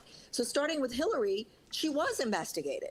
It was determined, you know, it was a different DOJ at the time. It was James Comey, et cetera. But she was investigated. No crime was found to have been committed. Case closed. Hunter Biden, the DOJ under his father, has taken this case very seriously. It is not over. The investigation is ongoing. And then Pelosi. What the hell does your husband's DUI, or I don't care what he's done, I don't care if he's murdered somebody, what does his wrongdoing or alleged wrongdoing have to do with her? You know, we don't have criminal culpability in this country by virtue of marriage. You know, we are each treated individually by virtue of what we've done under the law, you know, whether the facts fit the law. And so when you keep bringing up, you know, Pelosi's husband or her, I mean, who cares? Who cares? That's her husband. He's not running to be president. He's not in the House. He's nobody. All right, so let's go back to Hunter Biden. How come we don't hear more about this if it's currently under investigation? We don't really know a lot about Trump's investigation other than the FBI raided his house. We don't know why they were there, or at least I don't. How come we don't know a couple more details into the Hunter Biden situation? I think, for the same reason as the Trump investigation, when you have an open investigation, it would be unfair to the target or the subject being investigated for the DOJ to make any statements, and also it hurts the integrity of the investigation.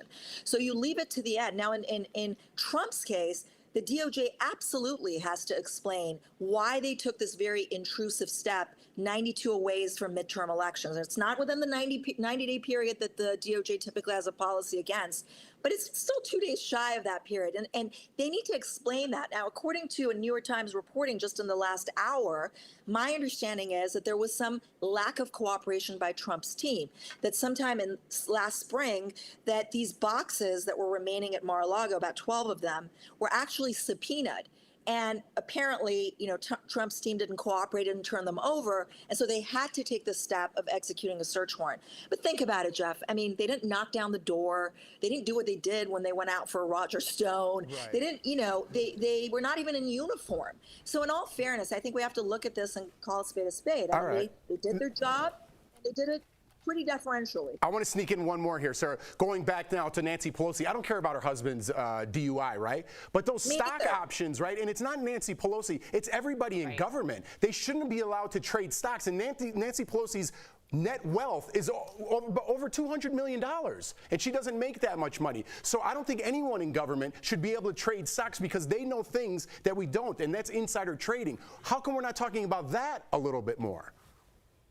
So fair point. That's a little bit better than the DUI, right? But not because it's a bigger crime or a bigger violation of the law, but because, technically Nancy Pelosi, as the wife of the wrongdoer, is somehow benefiting financially from this alleged wrongdoing or offense. But again, in this country, under our laws, we look at the wrongdoer. We don't look at the relative of the wrongdoer and then hold things against that person. So again, it's the same analysis, is that Nancy Pelosi might be the beneficiary of something if it's proven that he's actually traded wrongfully.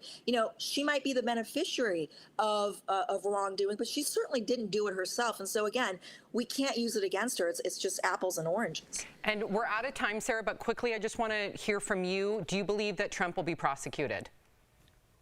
Huh? How much time do we have? We don't. Yes or no? Yeah. I really can't say. I think there's so many investigations for so many different things by different jurisdictions and agencies, and but it is very difficult to prosecute even a former president. We obviously not a sitting president, but it's really hard to determine. And I would say I hope so, but I don't think so. Okay. Well, Sarah, thank you so much for joining us, for providing all your expertise. DBL Nation, you gotta grab a copy of Sarah's book. It's fantastic. Cover. Look at Yep. Unprecedented, a simple guide to the crimes of the Trump campaign and presidency, wherever books are sold. We appreciate you, Sarah. So great to see your face. We'll be right back. Love you, Sam. Thank you. Great to see all of you. Closed captioning provided by... If you're... Am I going crazy? Who raised you? Why am I right all the time? You're not. Welcome to another week of Jeff's Mustard. You just made my day, my week, my month, my year. And that's why. Hey y'all, Sarah was amazing. We have an update for you. Breaking news, Attorney General will be speaking at 2:30 Eastern. There's a surprise announcement. I don't know if it's related to this. Of course, the Attorney General is Merrick Garland, if you didn't know. We did just find out too, Trump was subpoenaed for those boxes of documents and did not give them over. So when you have a subpoena, you're like, there's not a choice, you gotta do it. So apparently he didn't do it, and that's why they then took the next action, which is to go in and just get the documents. I would think that the Attorney General is gonna explain that. So the process was he was subpoenaed, he didn't do it, it was back in the spring, and therefore they went in, which is what you do when you follow laws. It could be. Very interesting. Merrick Garland, if you don't know, my dad went to school with him.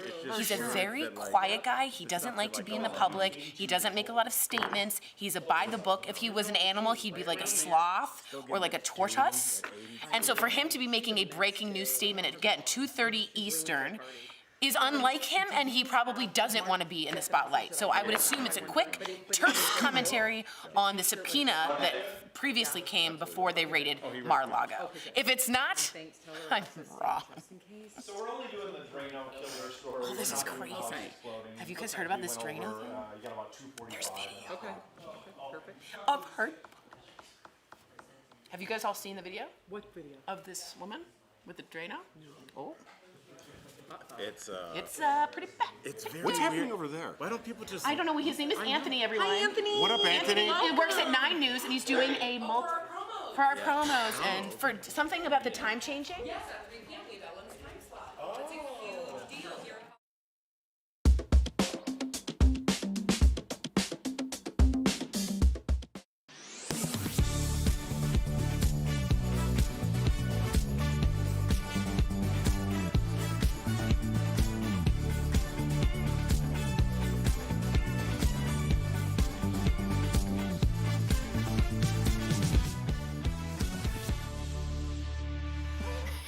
Welcome back. This story is gaining a ton of attention. A woman in California has been arrested for allegedly spiking her husband's drinks with dangerous chemicals. The husband felt sick for weeks and he was suspicious his wife was poisoning him. So he set up a camera and caught her red-handed. My stomach is sick just looking at this. She was seen pouring Drano, a powerful drain cleaner, into his lemonade. The man now has issues with his stomach and throat, including 2 stomach ulcers. Like, talk about being stabbed in the back by someone that you're supposed to love and trust for the rest of your life. I mean, I listen to a lot of Dateline. This is right up that alley. This is insane. She didn't even pour a bottle into another. She used the red bottle, be like, time to go. This is insane. So you're just mad more about the method in which she got the Drano into the lemonade. It was just so it's very blatant, very blatant. I just feel bad for that gentleman. But yeah, the pictures I can't get over. I cannot. Am I weird? Because my first thought when I see a lot of these stories is like, why didn't you just leave? Yeah. I don't know if it maybe there's something within people where their relationship is, when I move on, I want you gone, which is a very different thing than like, she just leave? We didn't split. Yeah, because you have to know when you're doing this. Right. They're even just being super selfish. You're like, I could get in a lot of trouble for this. So let's just get a divorce and go our separate ways. Sociopath. She's not thinking clearly. I mean, can you imagine? No, I can't. That's because you're a normal human being. No, I can't. She's got to be a sociopath. Well, there's whole shows that have stories like this. There's a lot of people like this. It's true. And Sleeping with the Enemy. That show Snapped. It was on for seasons. That's right. It's like, and it's a suffering. This isn't a slow death. This isn't like I give you cyanide. This is his esophagus gets burned up. His stomach lining gets. So if you have that feeling, maybe you want to check it out. He did, and good for him. At what point are you like, man, I feel like I'm getting poisoned. Yeah, I know. I better put some cameras in the house. Like, but yeah, I'm with you. It's like, I can't even rationalize like irrational thoughts. Like, man, have you seen Italy? Go check it out. Go. Like, but they're not thinking I would rationally. argue, Jeff, if you even think that that's something that's happening, your relationship is over. That's what even if you're not being poisoned, if you think that the person you're sharing a bed with could possibly do that, it's over. So the fact that these relationships drag on, maybe we're just seeing the results of people that didn't know how to have their boundaries, and they probably should have broke up 17 years ago. Now, I'm just completely playing devil's advocate here. Clearly, this is more than wrong. It's disgusting. If he's doing something similar, or if he's been violent, or she feels trapped, would that make you change your mind? And I'm not saying that's the case. No, and I mean, you got to play a devil's advocate. You have to leave or call the police. If he's doing something nefarious, easy. It's great. Call the cops. Yeah, it's you so don't slow. You don't retaliate. It's so slow. I think you're right, though. This is a deliberate act. Yes, it's a deliberate. She used to do this over and over again. Yeah. Wow. Horrible. So coming up on DBL, a study claims keeping small little secrets from your partner can actually improve your relationship. We want to hear your thoughts next. This one.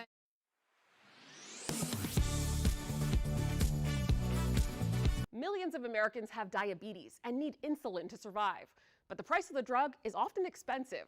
The Inflation Reduction Act, a bill recently passed by the U.S. Senate, which in part aims to lower rising costs of goods while paying down the nation's debt, also includes provisions to make healthcare more affordable. But there are a lot of tweets like this one on social media claiming that Senate Republicans just succeeded in stripping the $35 per month insulin price cap from the bill, keeping insulin prices high for Americans. So let's verify. Was the price cap on insulin removed from the Inflation Reduction Act? Our sources are the Inflation Reduction Act of 2022 and the Centers for Medicare and Medicaid Services. This claim needs some context. The final version of the Inflation Reduction Act, passed by the Senate, does cap insulin prices for some people, but not for as many as originally intended. Let me explain. The original text of the bill capped insulin prices for both Medicare and private insurance patients at $35 a month. But the cap for patients with private insurance ran afoul of Senate rules, forcing a separate vote on that provision, which failed to get enough Republican support to pass. As a result, the approved bill caps insulin prices at $35 a month for Medicare patients only. More than 63 million Americans are enrolled in Medicare, and 1 out of every 3 Medicare patients has diabetes, according to the Centers for Medicare and Medicaid Services. So we can verify that the Inflation Reduction Act still contains a price cap on insulin, but it only applies to Medicare patients and not for people with private insurance. With your Verify, I'm Ariane Till. Are you skeptical of headlines and what you see on social media? We are too. The Verify newsletter answers your questions, clarifies what's true and false, and even includes a daily fun fact. Go to verifythis.com/email to check it out.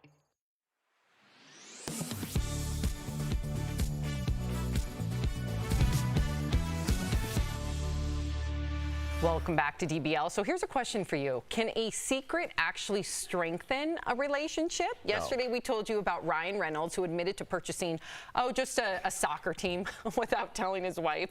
That got us all talking about if we've ever hid big purchases from our spouses. Well, today we're gonna take a little deep dive down the rabbit hole. I love doing stuff like this because there's a new study that says keeping small secrets from your partner can actually strengthen your relationship. That's because engaging in common and mundane secrets will cause the guilty partner to do something positive for the relationship, like washing the dishes or being more attentive. So the secret behaviors we're talking about are things like this, okay, very minor. Eating the last slice of pizza, hiding a package that was delivered to the house, or eating a candy bar in the car while your partner is dieting. And then you feel guilty, and then you're like, I'm going to go wash the dishes because I feel guilty. I love it. Is this you? Like, I would never do this. No, because I don't need this in my real. I guess no, it doesn't apply. But I love the.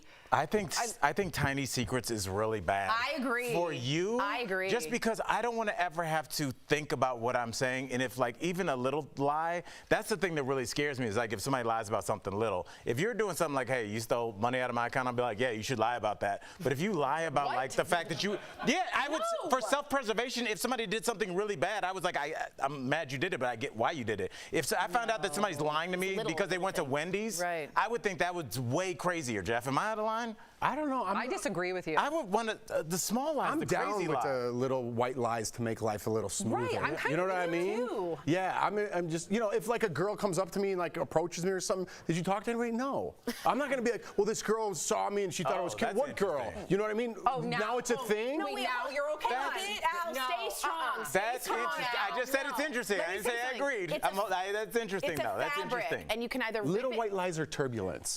Would you like to fly without the turbulence? It's a lie by omission, Tori. I'm a swing voter right now, so let's. Tori, it's a fabric. Let me give you an example really quick. Tori's giving you a fabric. I want to hear the fabric metaphor. Joanne Fabric's and down you can either have one big swipe that's awful, or tiny little pinpricks of light that come through. And you know what Zendaya says? A relationship without trust is like a phone without service. And what do you do without a phone without service? Did you look up that quote? You play games. Wow. No, you play Tori, games. Let's say you. What? No, Sam. What did that say? What did that mean? I have no idea. Maybe if you didn't interrupt, you could hear it. A relationship without trust is like a phone with no service. And what do you do with a phone without service? You just play games. Or you could be an adult and handle your business. Okay, let's say you got a new perfume for your birthday. Okay, that's all I have to say. Oh no! All I have to say. Yeah. Are you guys saying inside jokes on television? No, here's the deal. Okay, you're absolutely right. If I do lose something, I tend to lose things. If I lose something, sometimes I'll buy it again instead of saying it. That's a white lie. What does Zendaya say about that? Right. So you lied to your partner? About that one perfume. Okay. Sorry. So you're lying about lying. That's true. Yeah. On television. So now it's becoming a web. And your theory's debunked. Yeah. Wow. There we go. I think Jeff pulled me over. Oh, God. I do get, like, you don't. Right Okay. And Tori's got some explaining to do when she gets home. Exactly. And How do you lose perfume? You have no backbone, none, when it comes to Jeff. Stop it right now. Coming up on DBL, chilling new details about Armie Hammer's history. We'll tell you about the documentary exposing all the family secrets. Promotional consideration is brought to you by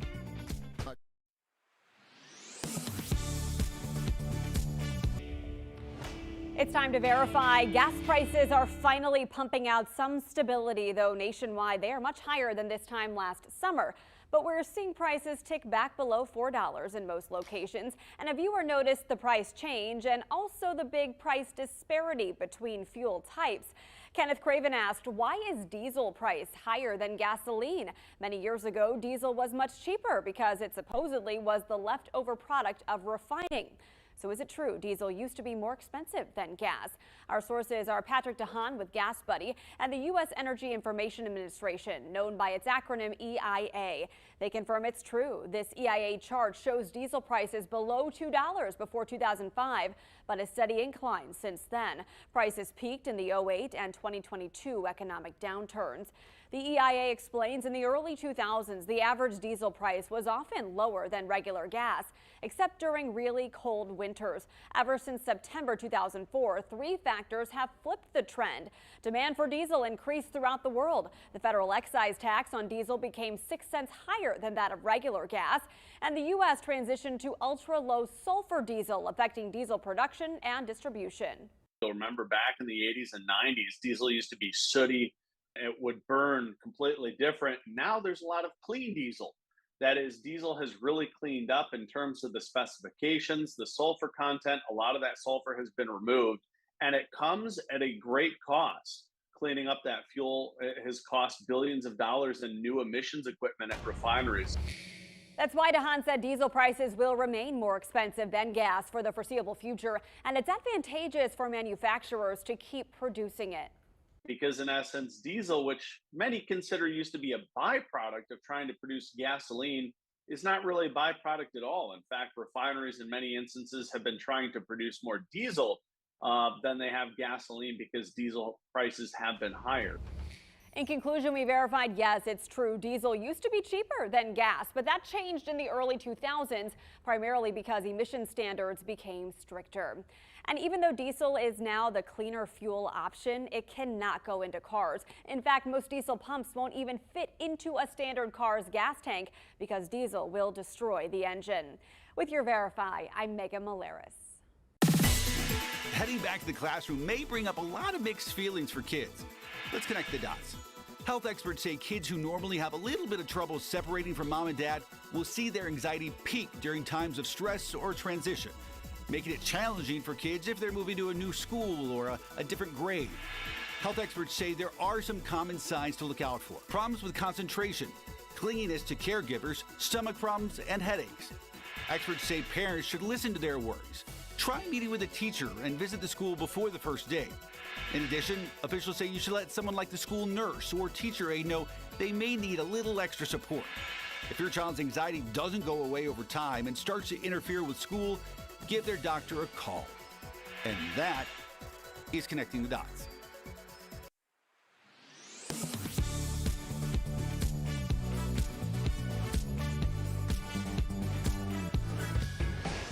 Hey, this is Tiffany Tarpley with WTOL 11 in Toledo, Ohio, and we watch DBL every day. That's so cute. Shout out to Tiffany Tarpley. I love it. I know. Hey, Toledo, we see you. Thank you for the shout out. We are feeling the love. So that's where we air. That's the station we air in Ohio. That's right. Yeah, I know Toledo. That's so cool. Toledo. Yeah. My goodness, that was cool. You didn't have anything for Toledo, did you? I didn't. Shout out to 419. What is the Ohio State? The blank state? That's in Columbus. That's the university. No, I'm saying, what Maybe is we do this off air. What is you meant to say Holy Toledo? No. No, I know what you mean. Like, go new The Empire State is New York. What is building. it? Okay. If you're leaving us, you can watch the second half of the show online. Watch on YouTube, dailyblastlive.com, or our DBL app. But if you get the second half of the show where you are, here is what's ahead. The parenting feud between Britney Spears and Kevin Federline continues, this time with videos, what Britney was caught on camera doing. And it's another battle of the exes, with Olivia Wilde slamming Jason Sudeikis, what she really thought of getting publicly served custody papers.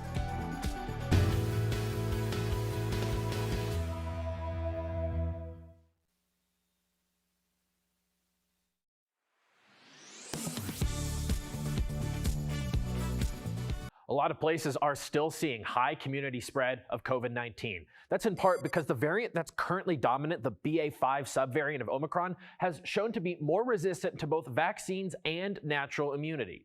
That prompted one Verify viewer to ask us, will there be a booster shot specifically targeted at the Omicron variant?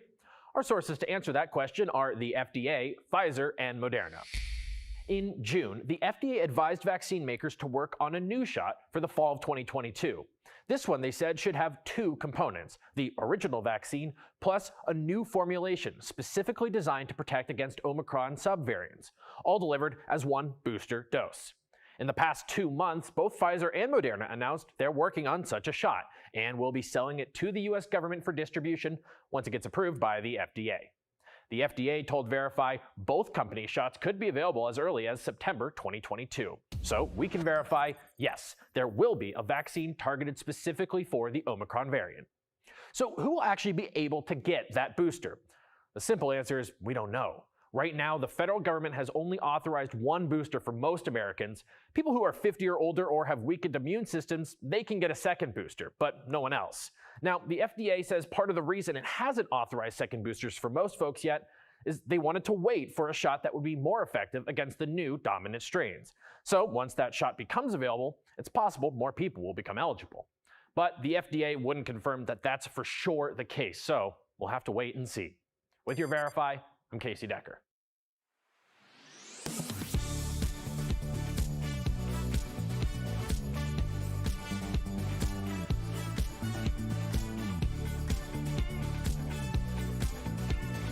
This is Daily Blast Live. We're talking about what you're talking about. Oh my gosh. Are you insane? This is a sham. No. No. Y'all, just It's stop. finally here. Drum roll. Welcome to DBL. So there is more drama between Britney and her ex Kevin Federline. I hate this because it's actually surrounding their two sons. So the two have been feuding ever since Kevin gave an interview about Britney's strained relationship with their sons, who are now 15 and 16. And yesterday, Britney posted a lengthy message on Instagram accusing her boys of being, quote, hateful toward her. When the boys would visit her, they would just go to their room, she would say. And the visits went from 2 or 3 days a week to just 1. This is all according to Britney. Now, Kevin posted 3 videos that are now deleted of Britney arguing with her boys when they were young. Now, keep in mind, we are not sure of the context, and the videos appear to be taken without Britney's knowledge. Now, in one, Britney's upset after her son went into a store without shoes. Take a look. Have you lost your mind? I do care, but I'm shocked as with you. And I don't know what to do. And I'm scared of you because you're weird, because you're going through puberty. I don't know what to say. But I do care more than you know. But don't be, my little body can't handle all of that. There's like, sometimes I just don't even know what to say with you. I was in shock. And I do care. So in a statement, Britney's lawyer said Kevin violated her privacy and dignity, and his actions may constitute criminal cyberbullying behavior. Now, Kevin, I just want to say, he claims that he and the boys decided to post this together. It was a family meeting because the boys were receiving a lot of hate for their actions based on Britney's alleged claims, and they wanted to be able to show their side of the story. I also know that this is such a delicate, coming from parents, like this is everyone's like worst nightmare. We're treating this very delicately, and we're covering this because you all are talking about it, and I hope that our conversation can help shape the narrative because this is serious. Absolutely. Yeah, there's a couple things to unpack here. One, I don't condone Kevin Federline putting this video out, right? Even if he is right, and I have been on his side, actually. The blind support for Britney Spears kind of boggles my mind, right? Kevin has always been the quote-unquote loser, right? He does this. He raised those boys, okay? He did do some good. And maybe he's at a breaking point where he's like, everyone is supporting Britney blindly and I can't do anything right. I'm going to show you what it's really like. And I got to be honest with you, for Britney's defense, I've been there. I've lost my cool. I yell at my kids. If there was a phone around, I would look exactly like that in her defense, right? You know, she didn't know a camera was there. We're all human. Let that be where it is. But I think, you know, we really have to get to the bottom of this. What's going on with Britney? What's going on with Kevin? I think he's a good father. He's not that loser. He's raised them. He has 75% control of them right now. And I think now the lawyers coming after Kevin Federline, there's 2 boys involved, 2 teenage boys that have been through enough with all of Britney Spears and Kevin that just want to have a normal life. And I think we need to put this to bed. Jeff, I'm going to add on to what you just said. There's 2 boys involved, and there's also the internet, lawyers, and judges, and that's the problem. These are 2 teen boys. Yeah. Like, your worst years are. Your most vulnerable years are your teens. When you're trying to form your idea of what the world is, Sam, that's going to affect your future partners and where you're going to live and what you're going to do for work, you're also getting adults telling you they hate you. This is what happens when you allow people to break that force field of your home. And Jeff, I appreciate the compassion that you just spoke on with this, and Sam, the way you said this up, because as parents, we understand that there's no like black and white, like they were all wrong. And when I listen to that conversation, this is not me taking Britney's side, but what I heard was somebody who was trying to say, I care about you, and I don't know how to articulate that, and I don't know how to show that, and I feel like this is going bad, and I don't know how to stop it. Please just respect me. It was almost pleading, and what I heard from the young man that was speaking was just a disaffected person that felt like he wasn't talking to his mom. Like when you talk to your mom, there's a softness in your voice, and he's just like, so I'm weird, so him. Really? Like he's talking in almost like a combative, the way like 2 middle schoolers, which I taught for 5 years, the way they would argue with each other. So I just felt sad. Tori? I don't know. I have a different take on this, and I appreciate everyone's take. I'm not a parent, so I also want to make that really clear. All of this would be a lot easier for me to pick sides if that conservatorship wasn't in place. That is a big hole of blackness that Kevin went with Jamie, her dad, with. When they say family, put that video out, they include Jamie, her father, in that. So I find the conservatorship, which a judge has found to be abusive in some ways and to end it, might have caused problems between Britney and her sons that she didn't mean to cause, they didn't mean to cause, but the apparatus around them caused. And I don't feel safe sort of taking either side because I blame Jamie Spears. Now, did she need to be institutionalized? We all saw 2007, her shaving her head. Things were wrong. But she says she had medicine against her will, an IUD against her will. She used text messages saying he's trying to kill me with this lithium. I'm concerned that we're missing a whole context. But we're also missing, and I agree with you. I totally agree with you, but I also know that there's 2 sides to every story. And yes, and sometimes there's a clear perpetrator and a victim. Totally agree with you.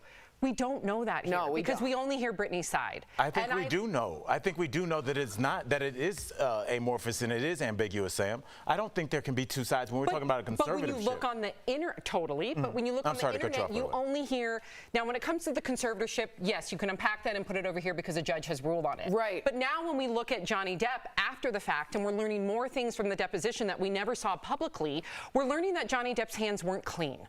And I'm not saying that Johnny Depp should not have been deemed innocent or not because what Amber Heard did was wrong. But again, there's so much nuance here and it's not black and white. And we're only seeing go Britney, free Britney. And I agree with that sentiment. But for so long. But you have to remember that there's other people involved that don't get to share their side of the story. And that must be the worst punishment on the planet, to go on social media and be called names when maybe you're both complicit. But in 13 years, she had that happen to her. But she couldn't speak out. She couldn't take coffee, a Tylenol. She couldn't make a phone call. I just don't think anybody should be taking sides right now. I agree. That's just my opinion. I agree with you. I'm sort of right. I don't know. I just care about those 2 kids. Yeah. It's just like I think there's a bigger lesson here that we're missing, in that like we always treat these situations like we're kids. Like this is going to work out, and the conservatorship is wrong. The conservatorship conservatorship is there because things are falling apart. You don't know that. And when you don't know that. I do. I grew up with it. I do know exactly about that. You don't know her case on this. A judge right. And I'm not saying it was right. I'm sure it was bad.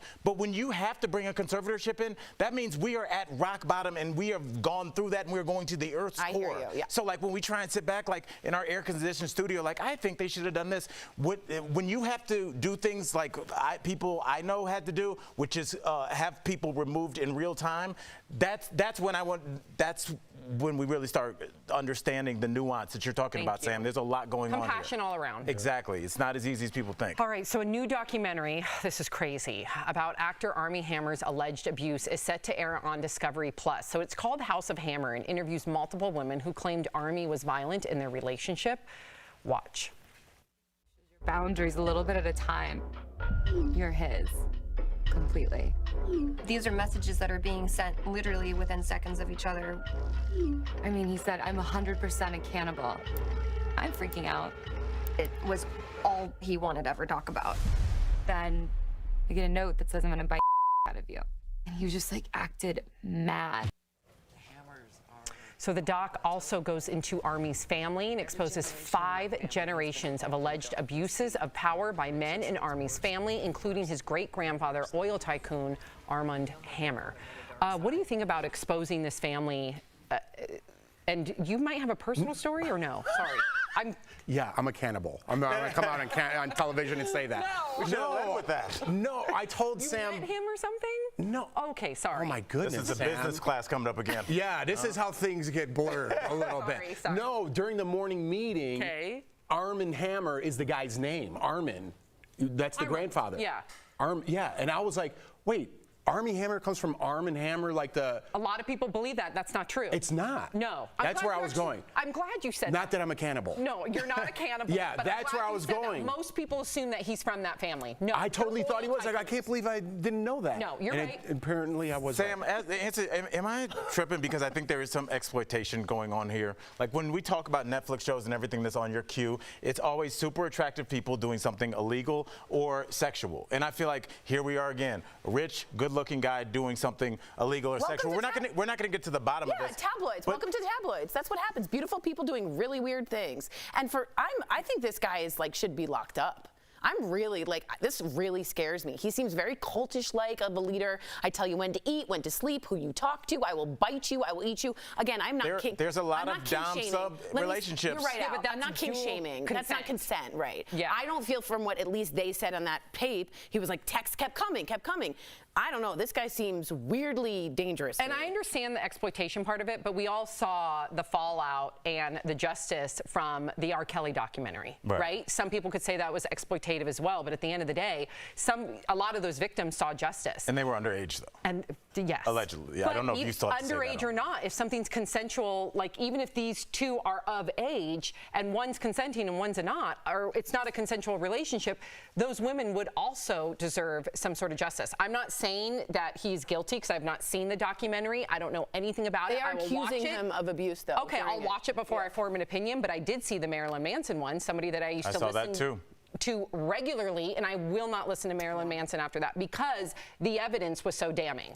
With Evan Rachel Wood and everything. With Evan Rachel Wood and a laundry list of other females where there's actual footage of that video shoot was very disturbing. Yeah, it was a lot disturbing. Going on. Wow. Are you going to watch this? Yeah. What? You heard Out of Time. I did, but I had already started to. You always put me on this spot, and people at home are like, "Why is Jeff being rude?" We have to go to commercial break. Sometimes they happen at the same time. When they say out of time, I start. You heard that. At the same time, coming up on DBL, running into an old friend can be fun or horribly awkward. Next, we have easy tips and tricks to be better at small talk. Closed captioning provided by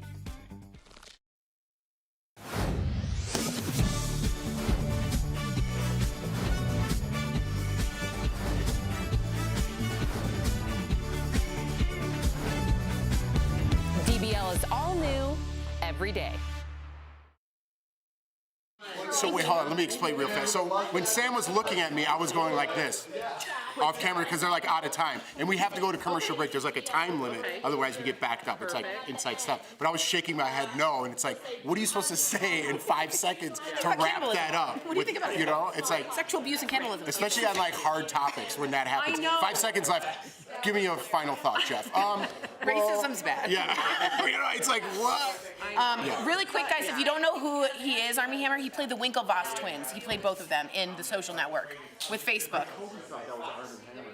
You're not alone. It's literally the whole world thinks that. Everyone thinks that. Everyone thinks that. I know. Yeah. And I was like, it's even spelled A-R-M-A-N-D. And everyone knows that, or at least a lot of people know he's really wealthy, so they just assume. But he is really wealthy, but from a different family. But I guess his grandfather invested in Arm & Hammer. No. Yes, he did. Because of his name. Yeah. He did. Oh, I didn't know that. Well, you seem pretty confident that he didn't until about 4 seconds ago. I looked up his wealth, and his wealth was strict. 180 million. Came from the oil family. But he invested in Arm & Hammer Okay, too. all right. Now I can't even get water. But then Arm & Hammer. Got it. But they were around before. Yeah, it had nothing to do with. No, It's Karen. so weird. Karen, did Arm & Hammer invest in Arm & Hammer? He did. Yeah, but that's not their wealth. No, but he invested in it.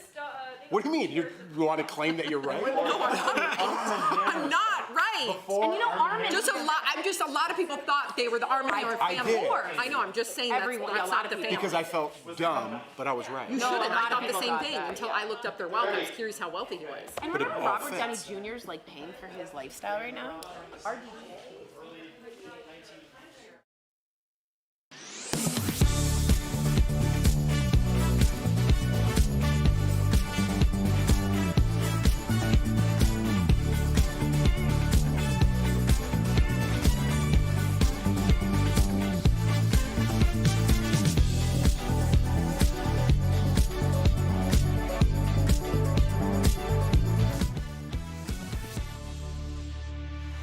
Welcome back to DBL. So some people hate small talk. You're like the king of small talk. I like it. I know, you're great at it. I've been in Ubers with Jeff and just let Jeff go. So I don't like the awkward like this.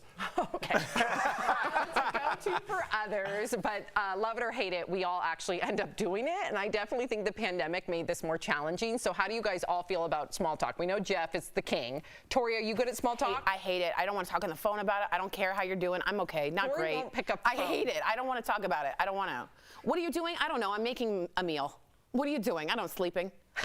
And you know, if you just go up to a stranger and you're just, and you know, you get that awkward moment where you're like, hey, how you doing today? Everything good? That looks good. What are you making tonight? Right. Like the smile that comes across their face for like human interaction or contact, everyone just walks around like this. And to have an actual conversation with somebody, and when I'm in Uber with you, I had a couple drinks, the guy's from another country, I'm all in. Yeah. You know what I mean? He doesn't want to just drive us around. I want to make him feel welcome. Maybe I'm weird. Maybe he doesn't want to talk. Well, we have wonderful stories. Yeah, I do have to say you've inspired me. I actually find it quite charming when you engage in conversation because it's super genuine. Yeah, just want to say that, okay? Thank you, Sam. For those out there who are on the side of despising like Tori's small talk, and then we'll get to Al, we've got some tips to help you master the art. Small talk is a two-way game like tennis. If someone asks how are you doing, you say, you can't just say I'm fine, Tori. That shuts down the conversation. So keep it flowing with questions back and forth, be an active listener. And this is a pretty common one. Don't chat about money, sex, health, religion, or politics during small talk. Instead, try asking about the weather and travel or mutual connections that you may have. So here's a good one. Don't look at your phone, like Jeff said. Smartwatch or even keep glancing at other places. That's rude. Try to answer questions with some detail. And here's the best tip of them all. Before you go, know that you can have a way out. Be ready to tell them that you have to find the bathroom or a drink, and always offer catching up later or introduce them to someone else before you depart. Yeah, but what if they take you up on that? What if now you're like, okay, I need to exit this conversation. You go to the bathroom and then they're standing there like, so like I was saying, you're like, oh no, that was my one out. So I don't know. I think a little honesty, and also sometimes we're always talking about like our direction with the small talk. What about theirs? What if they have to use the restroom and you feel obligated to how's the weather because you can't talk about any of these 7 things people talk about. I know. My I don't know what go-to else. is the weather. The weather. And I For always sure. feel dumb about it. Whenever I hear the weather, like I'm in an elevator and like, man, it's hot out there. I'm like, this guy's got nothing. I'm like, yeah, it is. Yeah, right. Do you apparently Midwesterners, when they're done, you guys are Midwest. Midwest, yeah. They go, well, and that gets you out of it. I love it. That's a good one. Yeah, That's and really you kinda, good. You kind of half stand up, apparently. Yeah. Well, I don't mind the I could honesty. that's I don't pretty mind if accurate. someone's real chatty, like, hey, I love your story, man. I got to get out of here. What's Yeah. wrong with that? You just be it's awkward honest. to say because I want to say that, but I'm not great. I feel bad. I'm people pleasing, so I'm like, tell me more about your cousin from your nephew's roommate. But why don't you find something you want to talk about? Because I want to talk about probably politics, and that's one of the banned things. Right. I get nervous, and I noticed this recently when I was taking my daughter to camp and I was talking to one of the other moms. I just started saying random things. And then I remember exiting the conversation and being like, oh my gosh, I just like babbled. What'd you say?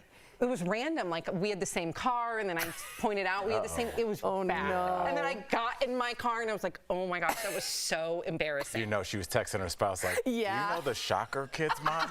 Yeah, that's The one What's your from go-to TV in the elevator? sports usually. Oh gosh. Yeah, usually. Go figure. We'll be right back. Go Way to shut down that conversation.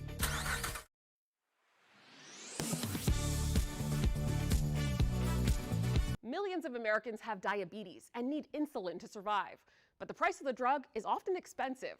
The Inflation Reduction Act, a bill recently passed by the U.S. Senate, which in part aims to lower rising costs of goods while paying down the nation's debt, also includes provisions to make healthcare more affordable. But there are a lot of tweets like this one on social media claiming that Senate Republicans just succeeded in stripping the $35 per month insulin price cap from the bill, keeping insulin prices high for Americans. So let's verify. Was the price cap on insulin removed from the Inflation Reduction Act? Our sources are the Inflation Reduction Act of 2022 and the Centers for Medicare and Medicaid Services. This claim needs some context. The final version of the Inflation Reduction Act, passed by the Senate, does cap insulin prices for some people, but not for as many as originally intended. Let me explain. The original text of the bill capped insulin prices for both Medicare and private insurance patients at $35 a month. But the cap for patients with private insurance ran afoul of Senate rules, forcing a separate vote on that provision, which failed to get enough Republican support to pass. As a result, the approved bill caps insulin prices at $35 a month for Medicare patients only. More than 63 million Americans are enrolled in Medicare, and 1 out of every 3 Medicare patients has diabetes, according to the Centers for Medicare and Medicaid Services. So we can verify that the Inflation Reduction Act still contains a price cap on insulin, but it only applies to Medicare patients and not for people with private insurance. With your Verify, I'm Ariane Till. Are you skeptical of headlines and what you see on social media? We are too. The Verify newsletter answers your questions, clarifies what's true and false, and even includes a daily fun fact. Go to verifythis.com/email to check it out.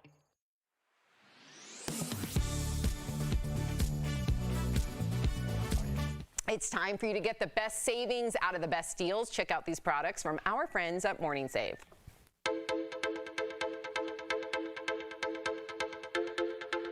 Steph, what do you have for us today? Hi Tori, hey DBL Nation. I am so excited to show you the deals today. You're going to absolutely love it. Let's go and get started.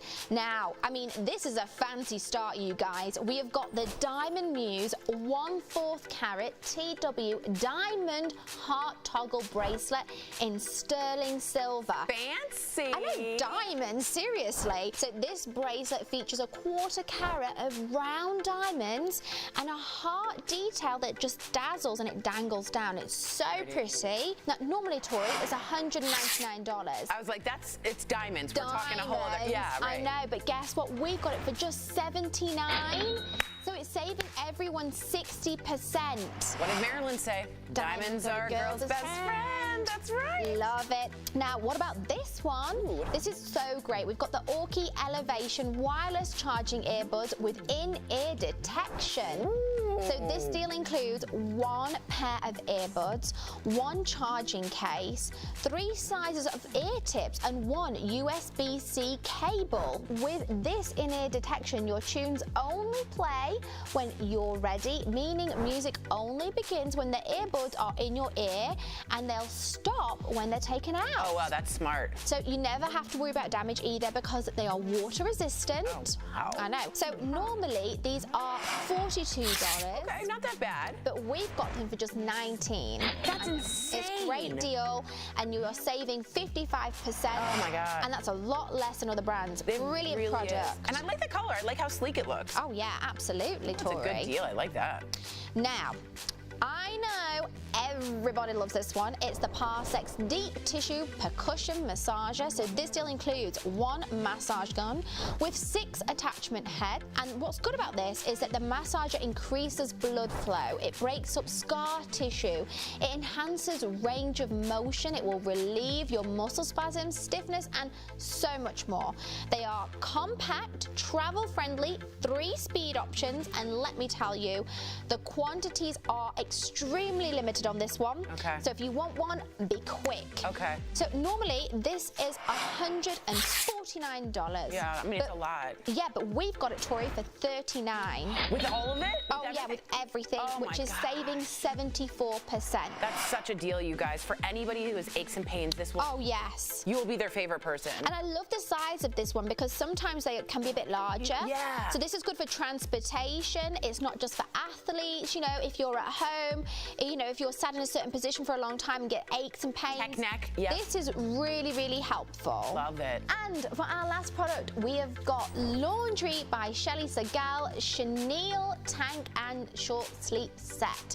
So this deal includes 1 short and 1 tank, available in 3 colors. We've got gray, light pink, and light blue. That's cute. Let's be honest, you need something light and flowy in the summer months. Oh, I know it. Now we are offering a big discount on this set. You will not find a price this low anywhere else. Okay. So this is normally $58. Okay. I don't know if I would spend it. I really don't. But we've got it, Tori, for $20. I would spend that. Yeah, so it's saving 66%, and it's so chic, such a nice color. I love that. And to be honest, we're baking in this heat. So like just have something to work from home, even if you can. This is a really great option. Oh my God, I'm excited. Head on over, everyone, to morningsave.com. Let us know what you buy to snag these amazing deals at the lowest prices. Or you can even just take your phone and scan that QR code. It's right on your screen. It's going to take you directly to these specific products on Morning Save's website. Could not be easier. Thank you so much, Steph. We will be right back.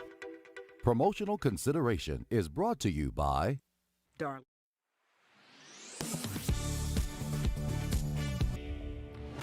It's time to verify. Gas prices are finally pumping out some stability, though nationwide they are much higher than this time last summer.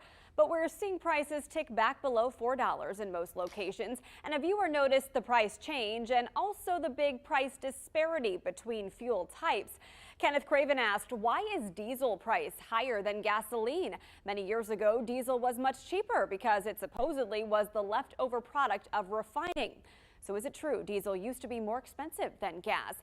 Our sources are Patrick DeHaan with Gas Buddy and the U.S. Energy Information Administration, known by its acronym EIA. They confirm it's true. This EIA chart shows diesel prices below $2 before 2005, but a steady incline since then. Prices peaked in the 2008 and 2022 economic downturns. The EIA explains in the early 2000s, the average diesel price was often lower than regular gas, except during really cold winters. Ever since September 2004, 3 factors have flipped the trend. Demand for diesel increased throughout the world. The federal excise tax on diesel became 6 cents higher than that of regular gas, and the U.S. transitioned to ultra-low sulfur diesel, affecting diesel production and distribution. You'll remember back in the 80s and 90s, diesel used to be sooty. It would burn completely different. Now there's a lot of clean diesel. That is, diesel has really cleaned up in terms of the specifications, the sulfur content. A lot of that sulfur has been removed, and it comes at a great cost. Cleaning up that fuel has cost billions of dollars in new emissions equipment at refineries. That's why DeHaan said diesel prices will remain more expensive than gas for the foreseeable future, and it's advantageous for manufacturers to keep producing it. Because in essence, diesel, which many consider used to be a byproduct of trying to produce gasoline, is not really a byproduct at all. In fact, refineries in many instances have been trying to produce more diesel than they have gasoline because diesel prices have been higher. In conclusion, we verified, yes, it's true. Diesel used to be cheaper than gas, but that changed in the early 2000s, primarily because emission standards became stricter. And even though diesel is now the cleaner fuel option, it cannot go into cars. In fact, most diesel pumps won't even fit into a standard car's gas tank because diesel will destroy the engine. With your Verify, I'm Megan Malaris.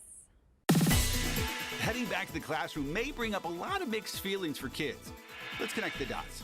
Health experts say kids who normally have a little bit of trouble separating from mom and dad will see their anxiety peak during times of stress or transition, making it challenging for kids if they're moving to a new school or a different grade.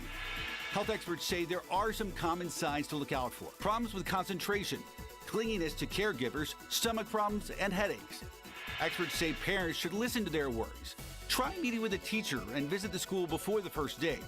In addition, officials say you should let someone like the school nurse or teacher aide know they may need a little extra support. If your child's anxiety doesn't go away over time and starts to interfere with school, give their doctor a call. And that is Connecting the Dots.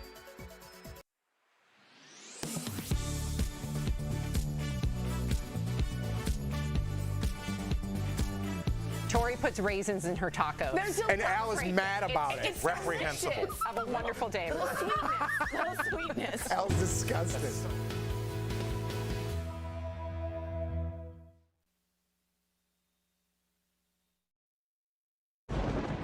Where hope make fans. We are Tegna, a family of local and national media brands that bring us together, serving the greater good of our communities. Where national know-how, that's local business.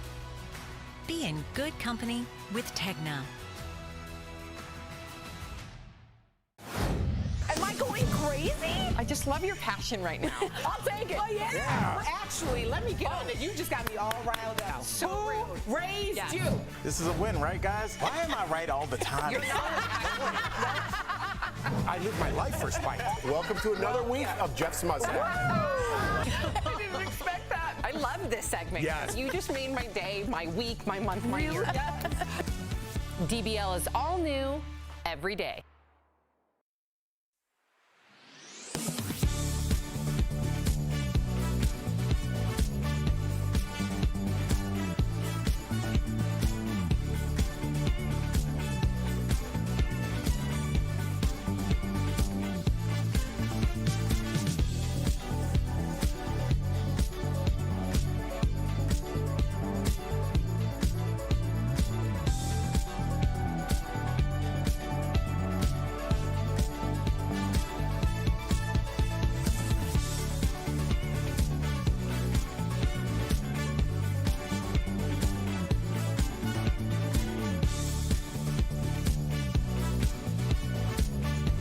Talking about today on Daily Blast Live. Donald Trump pleads the fifth hundreds of times during a 4-hour deposition. What was the one question he answered? And could this be used against him down the line? Kevin Federline posts old videos of his ex Britney Spears arguing with their sons. You all better start respecting me. Are we clear? Was K-Fed out of line for exposing her like this to the world? A man claims he caught his wife trying to kill him with drain cleaner, the hidden camera video he used to get her arrested. And Armie Hammer's accusers speak out in a chilling documentary. It's like you were made for me, but then things changed. Plus, his haunting family history revealed. If you believe about making deals with the devil, the Hammers are top of the totem pole. Oh my gosh. Are you insane? This is a sham. No. Nope. Y'all, just It's stop. finally here. Drum roll. Welcome to DBL. Welcome back. Yes. Business class, huh? Yeah. What was it like? What do you mean business class? Oh my goodness. texted me that you went to a business live class. television, we are figuring out because. What? Okay. I was in New York doing a comedy show. You thought you were telling people I was in a business class. 'cause that's what you I told was me. texting you guys that I was in a business class going to New York. That's what, Okay. I kept going. Why are people saying Al was in a business? I had to go in early, and Jordan's like, "Why are you going in early?" I'm like, "I don't know. Al's in this weird business class." I'm like, and Jordan goes, "Al's always up to something good for him." And I totally thought he was in business class. I'm honored y'all thought I was in a business Sam started that rumor, by the way. There we go. I have a text saying I'm in business. I thought yes. so too. Well, we like to provide context on this show and in text messages. About your plane. I was just telling you where I was Okay. sitting. Couldn't have just said I'm in the plane, but okay. All right. That's Graduation. Happy graduation. It just hit me just now. MBA here. All right, let's get to it because this is serious, and I know a lot of our viewers have an opinion. In fact, I feel like they're divided. So former President Donald Trump sat for a deposition yesterday in New York, and for hours he took his Fifth Amendment right not to answer questions out of fear of incriminating himself. He did that more than 400 times. Trump did answer one question, giving his name. So this is all part of an investigation into his businesses, his property valuations, loans. Trump's lawyers reportedly convinced him that taking the Fifth was in his best interest. But as I'm sure many of you have seen online, there are a lot of different posts pointing out Trump's previous statements about people who plead the Fifth. Take a look. So there are 5 people taking the Fifth Amendment, like you see on the mob, right? You see the mob takes the Fifth. If you're innocent, why are you taking the Fifth Amendment? Well, there you go. So for more on this, we are joined, I've not seen her in a long time. Look at you, criminal defense attorney Sarah Azari. So great to see you. Hello, hello. Now, not only listen, Sarah, like not only are you one of the best attorneys around, but you wrote a book called Unprecedented, all about former President Trump and his alleged crime. So, Sarah, you are the perfect person for us to hear from. Tori, I know you have a laundry list of questions I'm like for her. eagerly wanting to and ask you have to read her book. I can't. Well, first of all, it's going on the Amazon list right now, and I secondly want to know, as an attorney, what do you think about Trump taking the Fifth? Was this the right move? And also, as someone who knows, just as a human being in this United States, and knows the history of him saying, "Why would you take the Fifth?" How do you feel about it in that way, personally? Yes, Tori, good to be with all of you. You know, this was not only the right thing to do, in my mind, it was the only thing to do. You know, when you have any amount of criminal exposure, although this case itself is a civil investigation by the state of New York, by the AG's office, but Trump has a bunch of legal woes. He's got everything from the January 6th committee to Georgia to the Manhattan DA's office and everything in between. So when you have any amount of criminal exposure, you do take the Fifth. It's not about being innocent or guilty. It is a constitutional right. In fact, the Supreme Court has ruled on this many times, saying that it's not about guilt or innocence. Right. It's protection that everybody on U.S. soil has. So he did the right thing. But he still has problems because by his own definition, he's a mob guy. And he's guilty. Right. So he defined it for himself. And also, Tori, because this is a civil case, if the state of New York sues him and he's found liable, this can be used against him. Right. And the judgment would be. Wow. Well, I mean, that kind of leads me to my next question, because obviously we talk a lot about Trump, but we also got to talk to our viewers and just regular folks like myself. If anybody is in trouble with the police, is it just good practice to not have anything to say unless there is a lawyer there present? Because I know a lot of times when people are innocent, your first thing is like, oh, thank goodness, let me explain myself, and you could possibly say something that could be used against you. So would you as an attorney recommend that no one says anything until there's a lawyer there? Just shut up. Just don't say a word. Okay, don't say a word. By the way, we're going to clip that with you just saying shut up. And there's a lot you can say that could hurt you, even though in your layperson mind you think that it might be helpful. I mean, a recent example was Alec Baldwin, although that was not criminal, potentially criminal, but mostly civil. You know, he had a need to discuss what happened on the set of Rust, but you know, it hasn't been working out that well because there's inconsistencies now between his interview and the evidence. And watch out, Sarah, because Al's going to clip just the part of you saying shut up, and he's going to make it look like that you told him. I was yelled at today on the panel. I will never. I thought you're rude, but not that rude.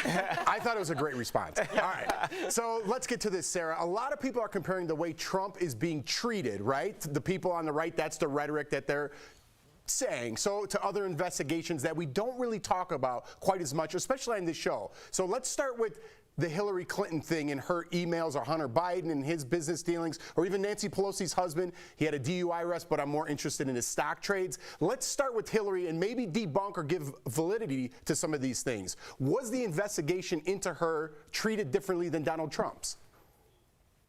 Not at all, Jeff. You know, I think we are living at a time where there's a lot of gotchaism and whataboutism, and that's the first thing we go to. But if you really look at this from my perspective as a lawyer, when there is probable cause that a crime has been committed by a specific person, whether it's Hillary, Trump, Biden, whoever, you do an investigation, and you do it thoroughly, and you do it properly, and you do it honestly. And at the end of that investigation, you conclude whether the person needs to be prosecuted or not. So starting with Hillary, she was investigated.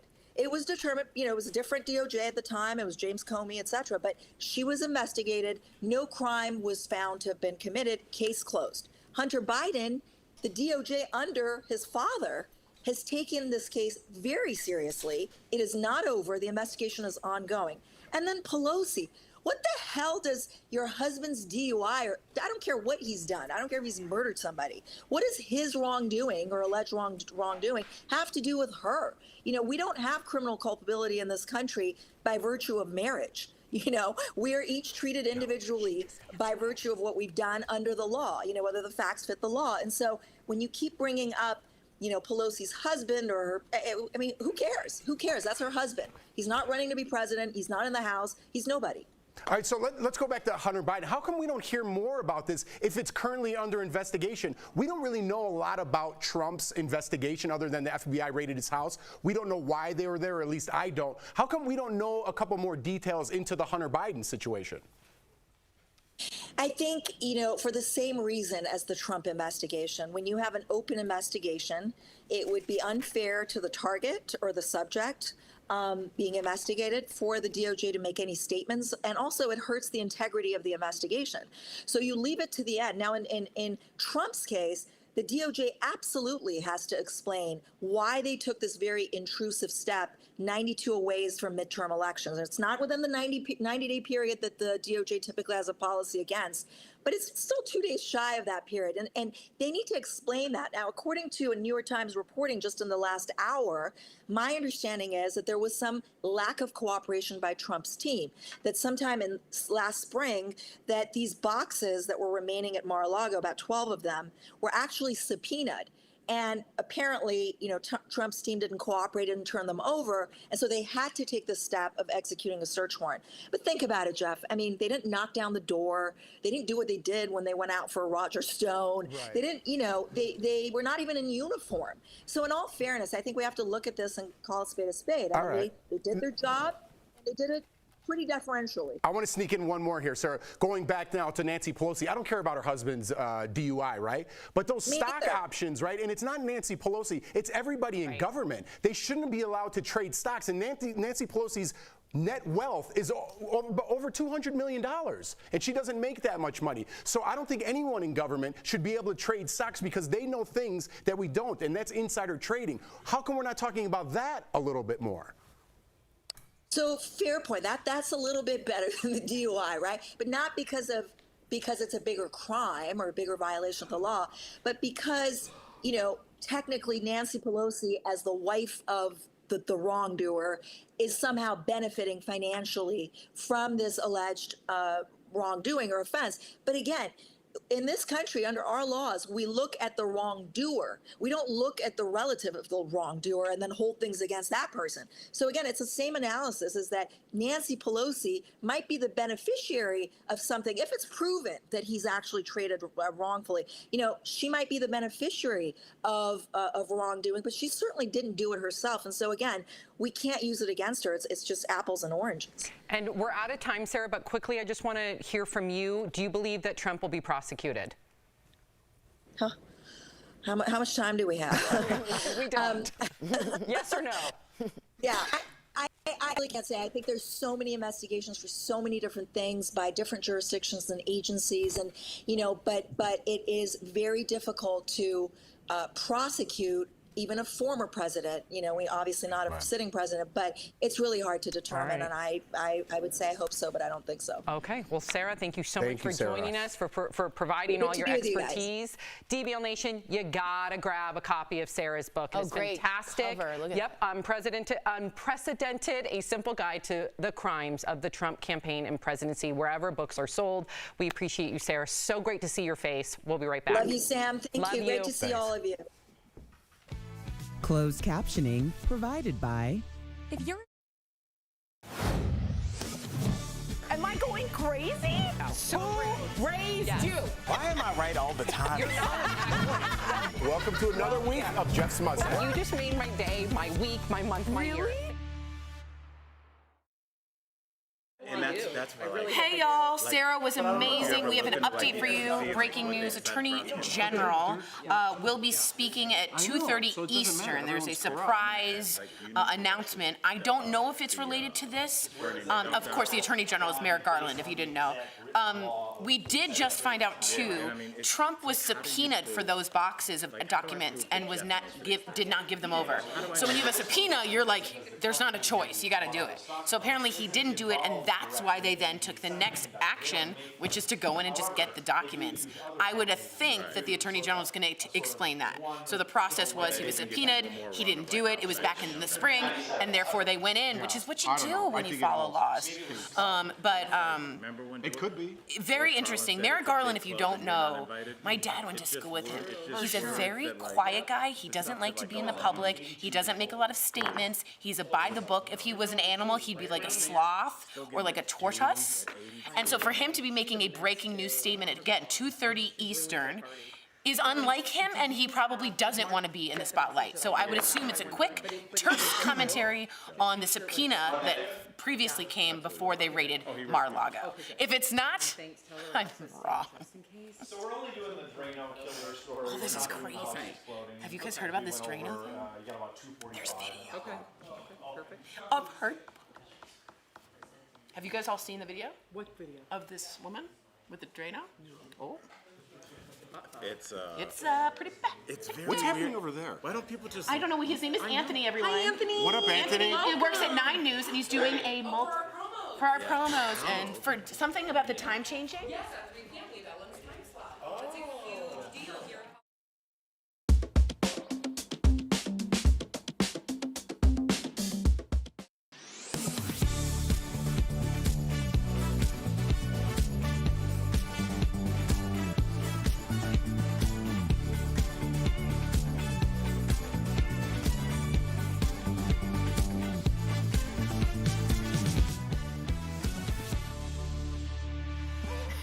Welcome back. This story is getting a ton of attention. A woman in California has been arrested for allegedly spiking her husband's drinks with dangerous chemicals. The husband felt sick for weeks, and he was suspicious his wife was poisoning him. So he set up a camera and caught her red-handed. My stomach is sick just looking at this. She was seen pouring Drano, a powerful drain cleaner, into his lemonade. The man now has issues with his stomach and throat, including 2 stomach ulcers. Like, talk about being stabbed in the back by someone that you're supposed to love and trust for the rest of your life. I mean, I listen to a lot of Dateline. This is right up that alley. This is insane. She didn't even pour a bottle into another. She used the red bottle, be like, time to go. This is insane. So you're just mad more about the method in which she got the Drano into the lemonade. It was just so it's very blatant, very blatant. I just feel bad for that gentleman. But yeah, the pictures I can't get over. I cannot. Am I weird? Because my first thought when I see a lot of these stories is like, why didn't you just leave? Yeah. I don't know if it maybe there's something within people where their relationship is, when I move on, I want you gone, which is a very different thing than like she just leave? We didn't split. Yeah, because you have to know when you're doing this. Right. They're even just being super selfish. You're like, I could get in a lot of trouble for this, so let's just get a divorce and go our separate ways. Sociopath. She's not thinking clearly.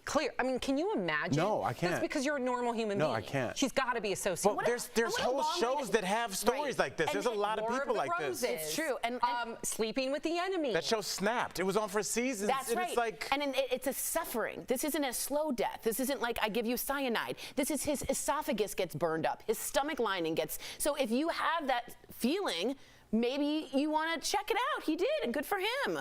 At what point are you like, man, I feel like I'm getting poisoned. Yeah, I know. I better put some cameras in the house. Like, But yeah, I'm with you. It's like I can't even rationalize like irrational thoughts. Like, man, have you seen Italy? Go check it out. Go. Like, but they're not thinking I would rationally, argue, Jeff, you know? if you even think that that's something that's happening, your relationship is over. That's what even if you're not being poisoned, if you think that the person you're sharing a bed with could possibly do that, it's over. So the fact that these relationships drag on, maybe we're just seeing the results of people that didn't know how to have their boundaries, and they probably should have broke up 17 years ago. Now, and, I'm not, I'm just completely playing devil's advocate here. Clearly, this is more than wrong. It's disgusting.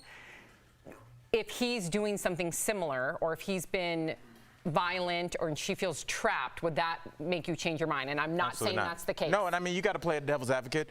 You know, you have to leave or call the police. If he's doing something nefarious, easy. It's just, great. it's Call very, the cops. Yeah, it's you so don't slow. you don't retaliate. Yeah. It's so slow. I think you're right, though. This is a deliberate act. Yes, it's a deliberate. She used to do this over and over again. Yeah. Wow. Horrible. So coming up on DBL, a study claims keeping small little secrets from your partner can actually improve your relationship. We want to hear your thoughts next. This way.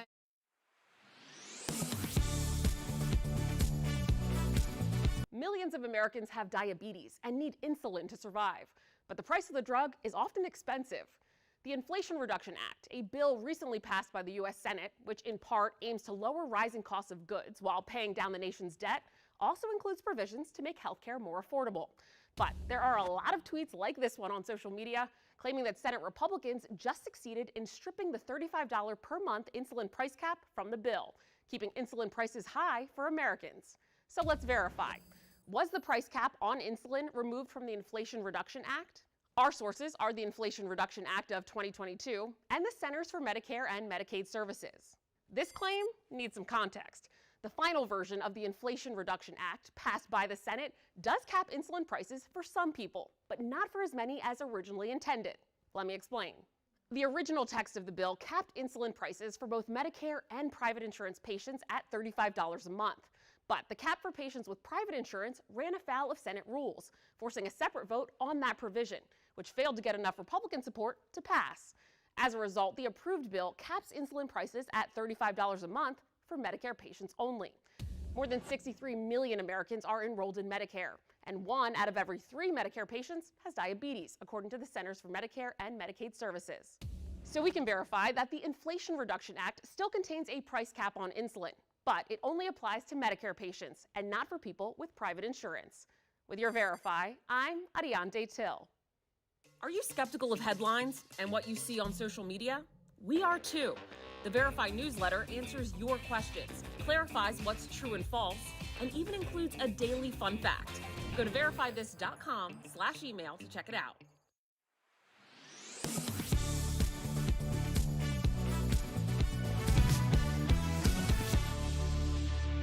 Welcome back to DBL. So here's a question for you. Can a secret actually strengthen a relationship? No. Yesterday we told you about Ryan Reynolds, who admitted to purchasing, just a soccer team without telling his wife. That got us all talking about if we've ever hid big purchases from our spouses. Well, today we're gonna take a little deep dive down the rabbit hole. I love doing stuff like this because there's a new study that says keeping small secrets from your partner can actually strengthen your relationship. That's because engaging in common and mundane secrets will cause the guilty partner to do something positive for the relationship, like washing the dishes or being more attentive. So the secret behaviors we're talking about are things like this, okay, very minor. Eating the last slice of pizza, hiding a package that was delivered to the house, or eating a candy bar in the car while your partner is dieting. And then you feel guilty, and then you're like, I'm gonna go wash the dishes because I feel guilty. I love it. Is this you? Like, no, I would never do this. No, because I don't need this in my real. I guess no, it doesn't apply. But I love the. I think tiny secrets is really bad. I agree. For you, I agree. Just because I don't want to ever have to think about what I'm saying, and if like even a little lie, that's the thing that really scares me. Is like if somebody lies about something little. If you're doing something like, hey, you stole money out of my account, I'll be like, yeah, you should lie about that. But if you lie about like the fact that you, I would for self-preservation. If somebody did something really bad, I was like, I'm mad you did it, but I get why you did it. If I found out that somebody's lying to me because they went to Wendy's, I would think that was way crazier, Jeff. Am I out of line? I don't know. I disagree with you. I would want the small lies, I'm the down crazy with lies. the little white lies to make life a little smoother. Right, I'm kind you know of what I mean? too. Yeah, I'm just, if like a girl comes up to me and like approaches me or something, did you talk to anybody? No.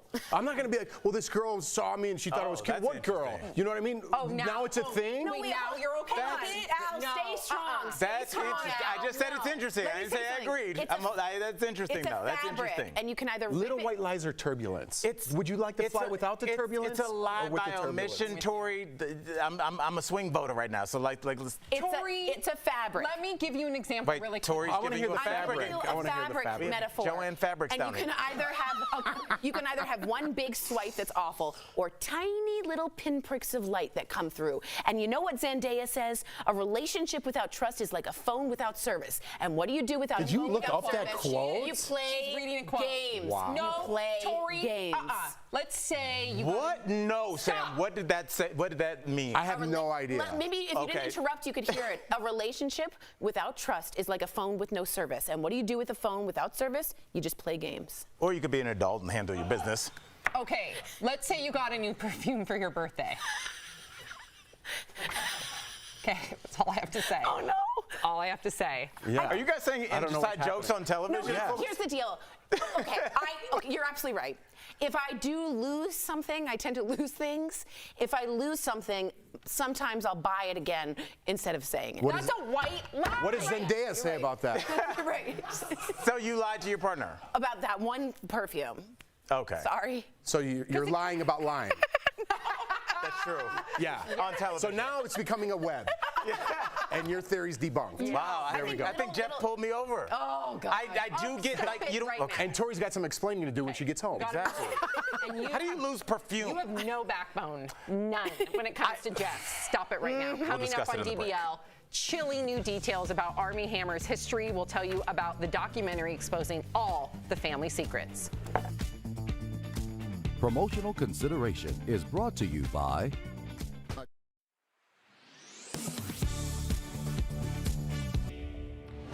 It's time to verify. Gas prices are finally pumping out some stability, though nationwide they are much higher than this time last summer. But we're seeing prices tick back below $4 in most locations. And a viewer noticed the price change and also the big price disparity between fuel types. Kenneth Craven asked, why is diesel price higher than gasoline? Many years ago, diesel was much cheaper because it supposedly was the leftover product of refining. So is it true diesel used to be more expensive than gas? Our sources are Patrick DeHaan with Gas Buddy and the U.S. Energy Information Administration, known by its acronym EIA. They confirm it's true. This EIA chart shows diesel prices below $2 before 2005, but a steady incline since then. Prices peaked in the 08 and 2022 economic downturns. The EIA explains in the early 2000s, the average diesel price was often lower than regular gas, except during really cold winters. Ever since September 2004, three factors have flipped the trend. Demand for diesel increased throughout the world. The federal excise tax on diesel became 6 cents higher than that of regular gas, and the U.S. transitioned to ultra-low sulfur diesel, affecting diesel production and distribution. You'll remember back in the 80s and 90s, diesel used to be sooty. It would burn completely different. Now there's a lot of clean diesel.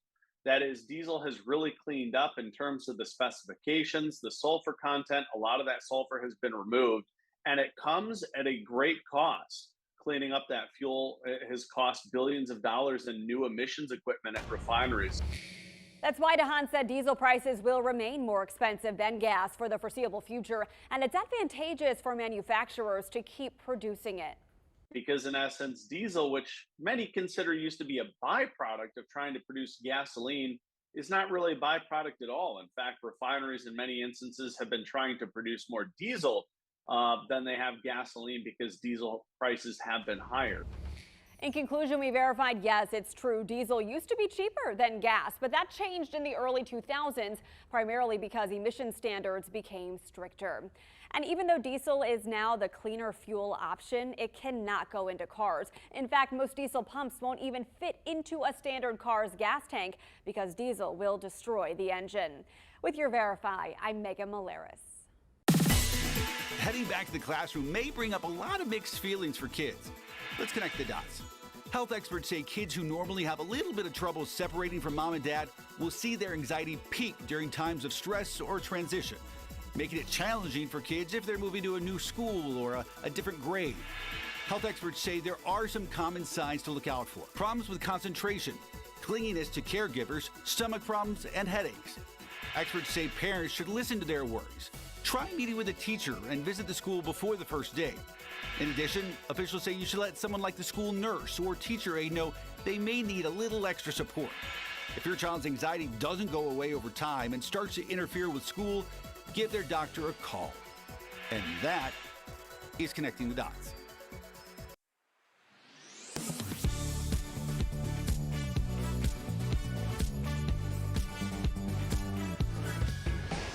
Hey, this is Tiffany Tarpley with WTOL 11 in Toledo, Ohio, and we watch DBL every day.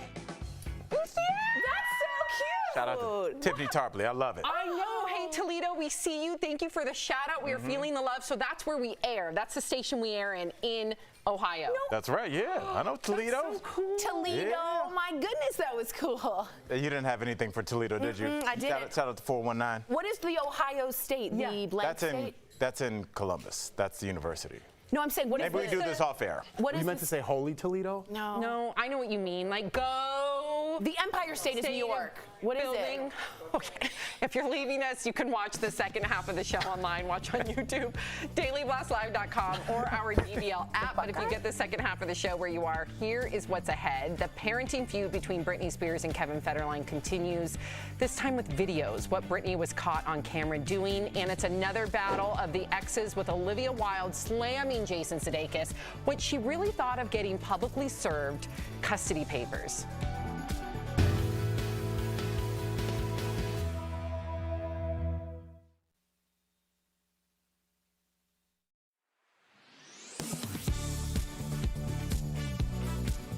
A lot of places are still seeing high community spread of COVID-19. That's in part because the variant that's currently dominant, the BA.5 subvariant of Omicron, has shown to be more resistant to both vaccines and natural immunity. That prompted one Verify viewer to ask us, will there be a booster shot specifically targeted at the Omicron variant? Our sources to answer that question are the FDA, Pfizer, and Moderna. In June, the FDA advised vaccine makers to work on a new shot for the fall of 2022. This one, they said, should have two components, the original vaccine plus a new formulation specifically designed to protect against Omicron subvariants, all delivered as one booster dose. In the past 2 months, both Pfizer and Moderna announced they're working on such a shot and will be selling it to the U.S. government for distribution once it gets approved by the FDA. The FDA told Verify both company shots could be available as early as September 2022. So we can verify, yes, there will be a vaccine targeted specifically for the Omicron variant. So who will actually be able to get that booster? The simple answer is we don't know. Right now, the federal government has only authorized one booster for most Americans. People who are 50 or older or have weakened immune systems, they can get a second booster, but no one else. Now, the FDA says part of the reason it hasn't authorized second boosters for most folks yet is they wanted to wait for a shot that would be more effective against the new dominant strains. So once that shot becomes available, it's possible more people will become eligible. But the FDA wouldn't confirm that that's for sure the case, so we'll have to wait and see. With your Verify, I'm Casey Decker.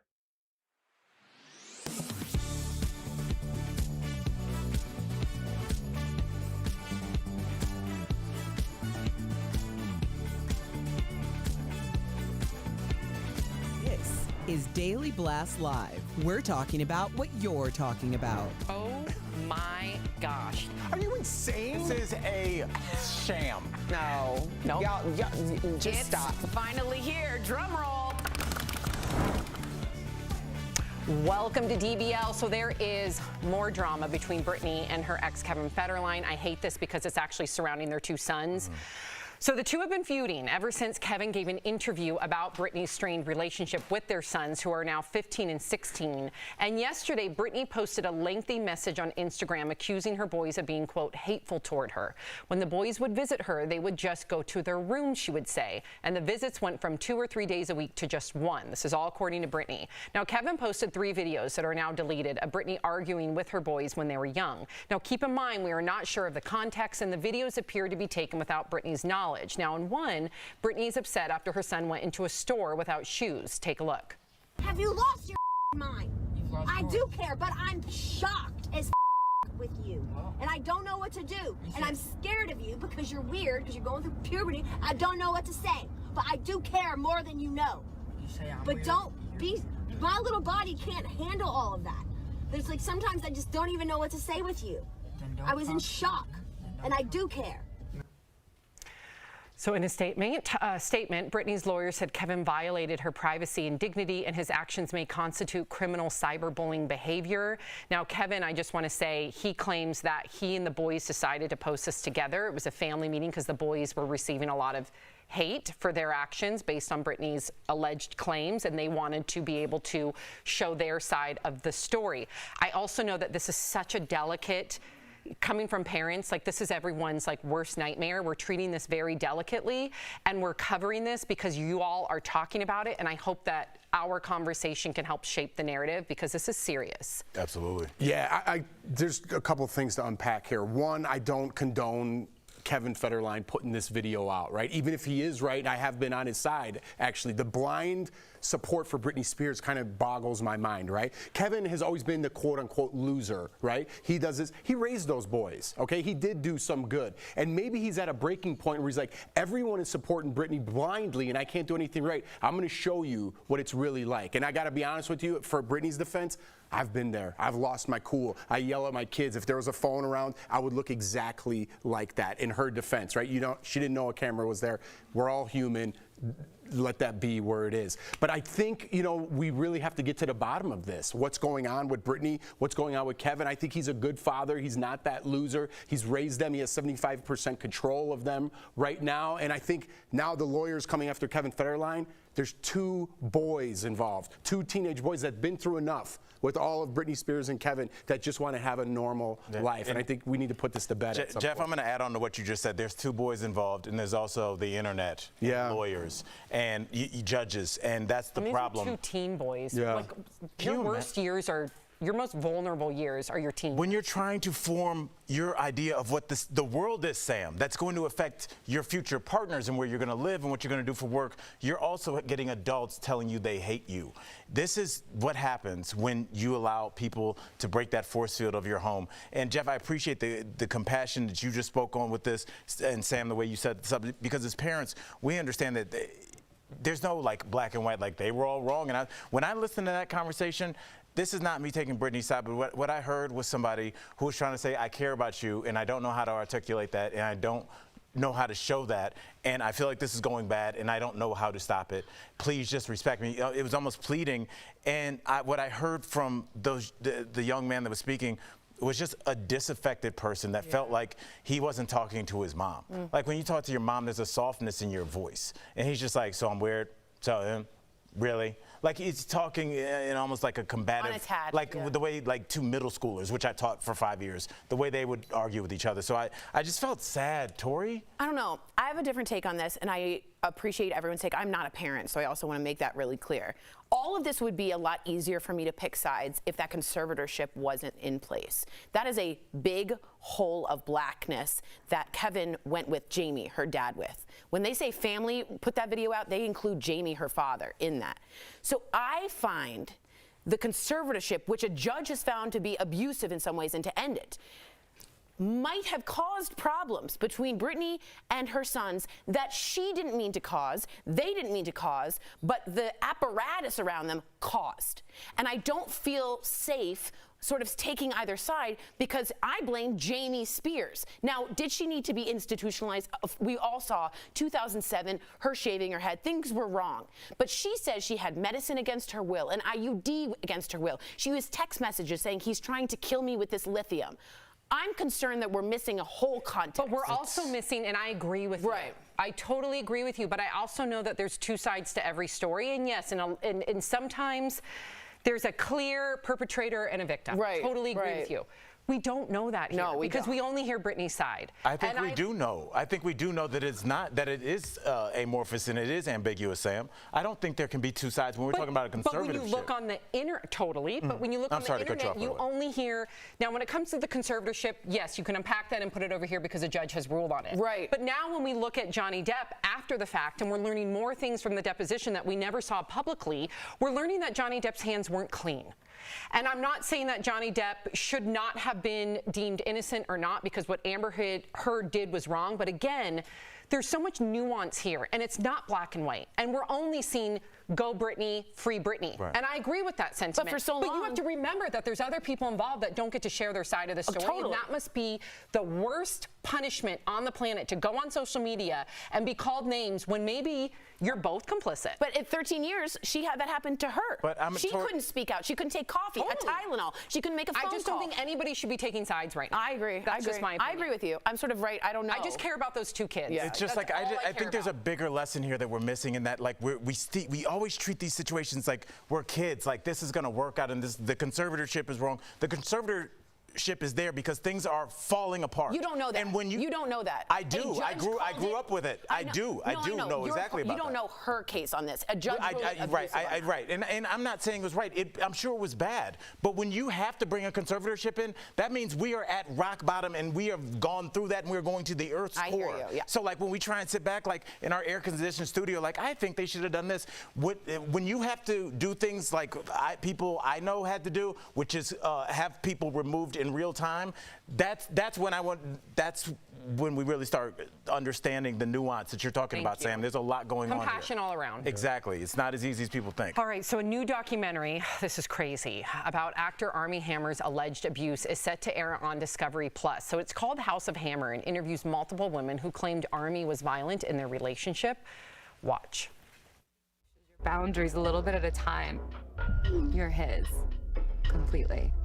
These are messages that are being sent literally within seconds of each other. I mean, he said, I'm 100% a cannibal. I'm freaking out. It was all he wanted to ever talk about. Then I get a note that says I'm gonna bite out of you. And he was just like acted mad. So the doc also goes into Armie's family and exposes 5 generations of alleged abuses of power by men in Armie's family, including his great-grandfather, oil tycoon Armand Hammer. What do you think about exposing this family? And you might have a personal story, or no? Sorry. Yeah, I'm a cannibal. I'm going to come out on television and say that. We should have led with that. No, I told Sam. You met him or something? No. Okay, sorry. Oh my goodness, This is a Sam. business class coming up again. Yeah, this is how things get blurred a little bit. Sorry. No, during the morning meeting, Armand Hammer is the guy's name. Armand, that's the grandfather. Yeah. Yeah, and I was like, wait. Armie Hammer comes from Arm & Hammer, like the... A lot of people believe that. That's not true. It's not. No. That's where I was going. I'm glad you said Not that I'm a cannibal. No, you're not a cannibal. Yeah, but that's where I was going. Most people assume that he's from that family. No. I totally thought he was. Like, I can't believe I didn't know that. No, you're right. Apparently I was. Sam, am I tripping? Because I think there is some exploitation going on here. Like when we talk about Netflix shows and everything that's on your queue, it's always super attractive people doing something illegal or sexual. And I feel like here we are again, a rich, good-looking guy doing something illegal or sexual. We're not gonna get to the bottom of this. Tabloids. Welcome to tabloids. That's what happens. Beautiful people doing really weird things. And I think this guy is should be locked up. I'm really this really scares me. He seems very cultish-like of a leader. I tell you when to eat, when to sleep, who you talk to. I will bite you. I will eat you. Again, I'm not king. There's a lot of dom-sub relationships. You're right, but that's not king shaming. That's not consent, right? Yeah. I don't feel from what at least they said on that tape, he was like, texts kept coming.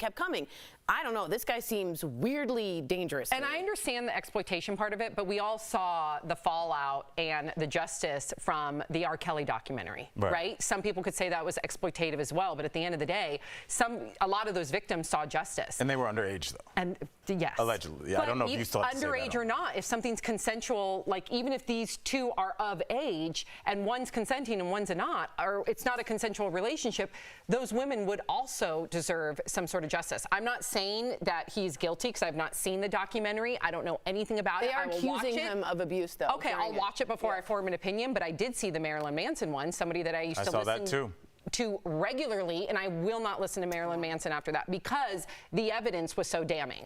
With Evan Rachel Wood and everything. With Evan Rachel Wood and a laundry list of other females where there's actual footage of the... That video shoot was very disturbing. Yeah, it was a lot disturbing. going on. Wow. Are you going to watch this? Yeah. What? You heard Out of Time. I did, but I had already started to. You always put me on this spot, and people at home are like, "Why is Jeff being rude?" We have to go to commercial break. Sometimes they happen at the same time. When they say Out of Time, I start. You my heard question. that. At the same time, coming up on DBL, running into an old friend can be fun or horribly awkward. Next, we have easy tips and tricks to be better at small talk. Closed captioning provided by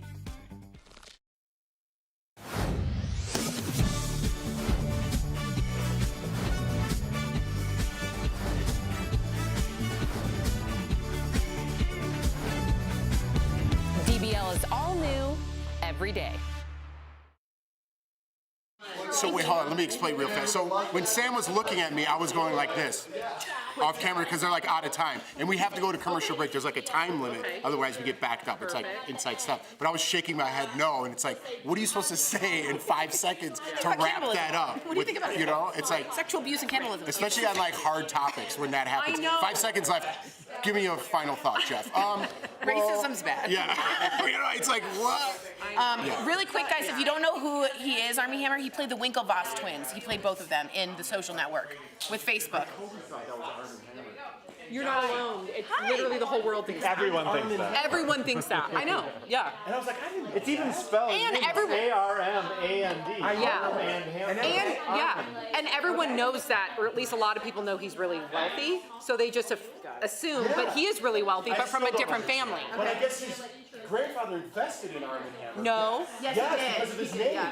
He did. Oh, I didn't know that. Well, you seem pretty confident that he didn't until about 4 seconds ago. I looked up his wealth, and his wealth was strict. 180 million. Came from the oil family. But he invested in Arm & Hammer Okay, too. all right. Now I can't even get water. But then Arm & Hammer. But they were around before. Yeah, it had nothing to do with. No, Karen. So weird. Karen, did Arm & Hammer invest in Arm & Hammer? He did. Yeah, but that's not their wealth. No, but he invested in it. What do you mean? You want to claim that you're right? I'm not right. And you know, Arm & A lot of people thought they were the Arm & Hammer family. I know. I'm just saying that's not the family. Because I felt dumb, but I was right. You shouldn't. I thought the same thing until I looked up their wealth. I was curious how wealthy he was. And remember Robert Downey Jr.'s like paying for his lifestyle right now?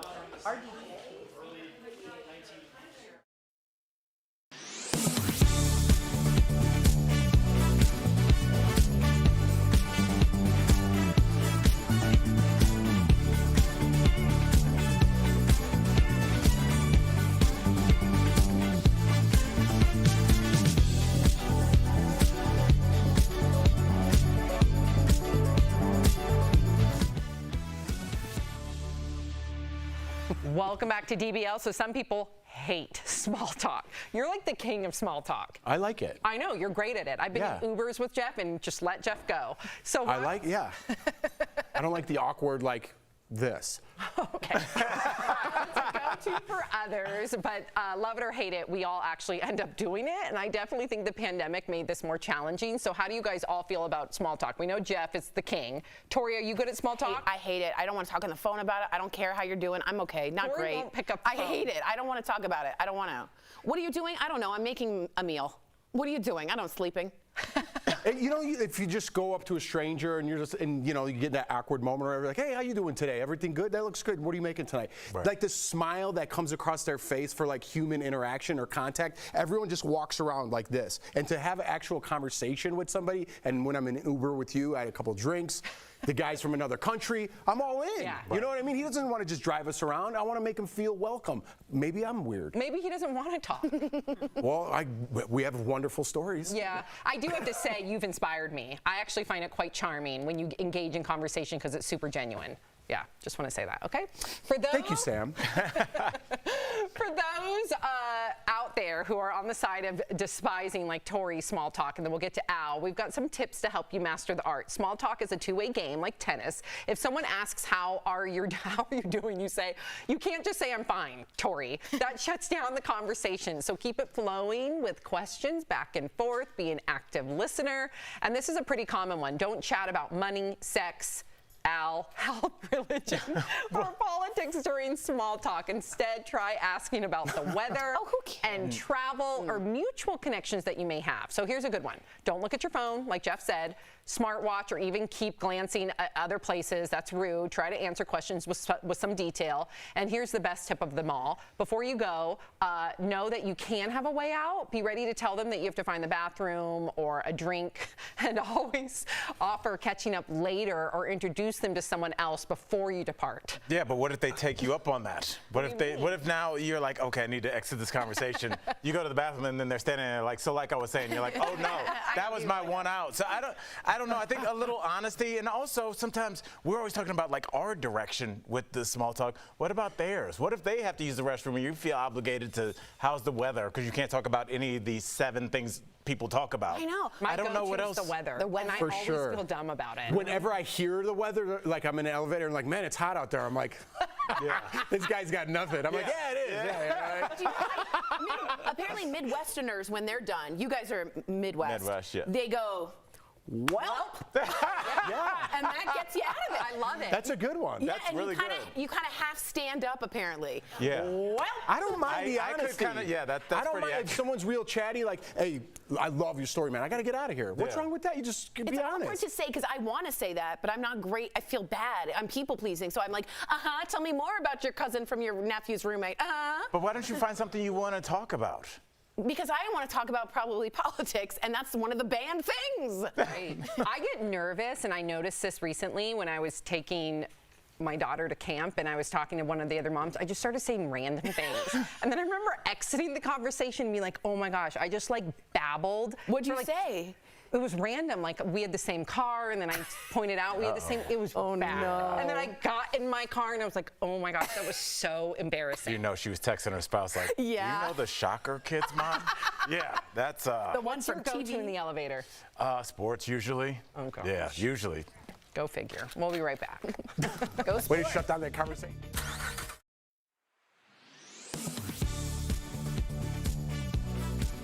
Millions of Americans have diabetes and need insulin to survive, but the price of the drug is often expensive. The Inflation Reduction Act, a bill recently passed by the U.S. Senate, which in part aims to lower rising costs of goods while paying down the nation's debt, also includes provisions to make healthcare more affordable. But there are a lot of tweets like this one on social media claiming that Senate Republicans just succeeded in stripping the $35 per month insulin price cap from the bill, keeping insulin prices high for Americans. So let's verify. Was the price cap on insulin removed from the Inflation Reduction Act? Our sources are the Inflation Reduction Act of 2022 and the Centers for Medicare and Medicaid Services. This claim needs some context. The final version of the Inflation Reduction Act, passed by the Senate, does cap insulin prices for some people, but not for as many as originally intended. Let me explain. The original text of the bill capped insulin prices for both Medicare and private insurance patients at $35 a month. But the cap for patients with private insurance ran afoul of Senate rules, forcing a separate vote on that provision, which failed to get enough Republican support to pass. As a result, the approved bill caps insulin prices at $35 a month for Medicare patients only. More than 63 million Americans are enrolled in Medicare, and 1 out of every 3 Medicare patients has diabetes, according to the Centers for Medicare and Medicaid Services. So we can verify that the Inflation Reduction Act still contains a price cap on insulin, but it only applies to Medicare patients and not for people with private insurance. With your Verify, I'm Ariante Till. Are you skeptical of headlines and what you see on social media? We are too. The Verify newsletter answers your questions, clarifies what's true and false, and even includes a daily fun fact. Go to verifythis.com/email to check it out.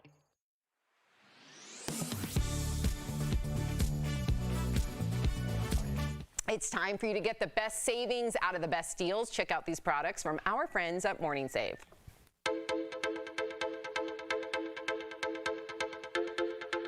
Steph, what do you have for us today? Hi, Tori. Hey, DBL Nation. I am so excited to show you the deals today. You're going to absolutely love it. Let's go and get started. Now, I mean, this is a fancy start, you guys. We have got the Diamond Muse 1/4 carat TW diamond heart toggle bracelet in sterling silver. Fancy. I know, diamond, seriously. So this bracelet features a 1/4 carat of round diamonds and a heart detail that just dazzles and it dangles down. It's so pretty. Now, normally, Tori, it's $199. I was like, it's diamonds. We're talking a whole other, yeah, right. I know, but guess what? We got it for just $79. So it's saving everyone 60%. What did Marilyn say? Diamonds are a girl's best friend. That's right. Love it. Now, what about this one? Ooh. This is so great. We've got the Orky Elevation wireless charging earbuds with in-ear detection. Ooh. So this deal includes 1 pair of earbuds, 1 charging case, 3 sizes of ear tips, and 1 USB-C cable. With this in-ear detection, your tunes only play when you're ready, meaning music only begins when the earbuds are in your ear and they'll stop when they're taken out. Oh, wow, that's smart. So you never have to worry about damage either because they are water resistant. Oh, wow. I know. So normally these are $42. Okay, not that bad. But we've got them for just $19. That's insane. It's a great deal and you are saving 55%. Oh my God. And that's a lot less than other brands. Brilliant really product. Is. And I like the color. I like how sleek it looks. Oh yeah, absolutely, That's Tori. a good deal. I like that. Now, I know everybody loves this one. It's the Parsex Deep Tissue Percussion Massager. So this deal includes 1 massage gun with 6 attachment heads. And what's good about this is that the massager increases blood flow. It breaks up scar tissue.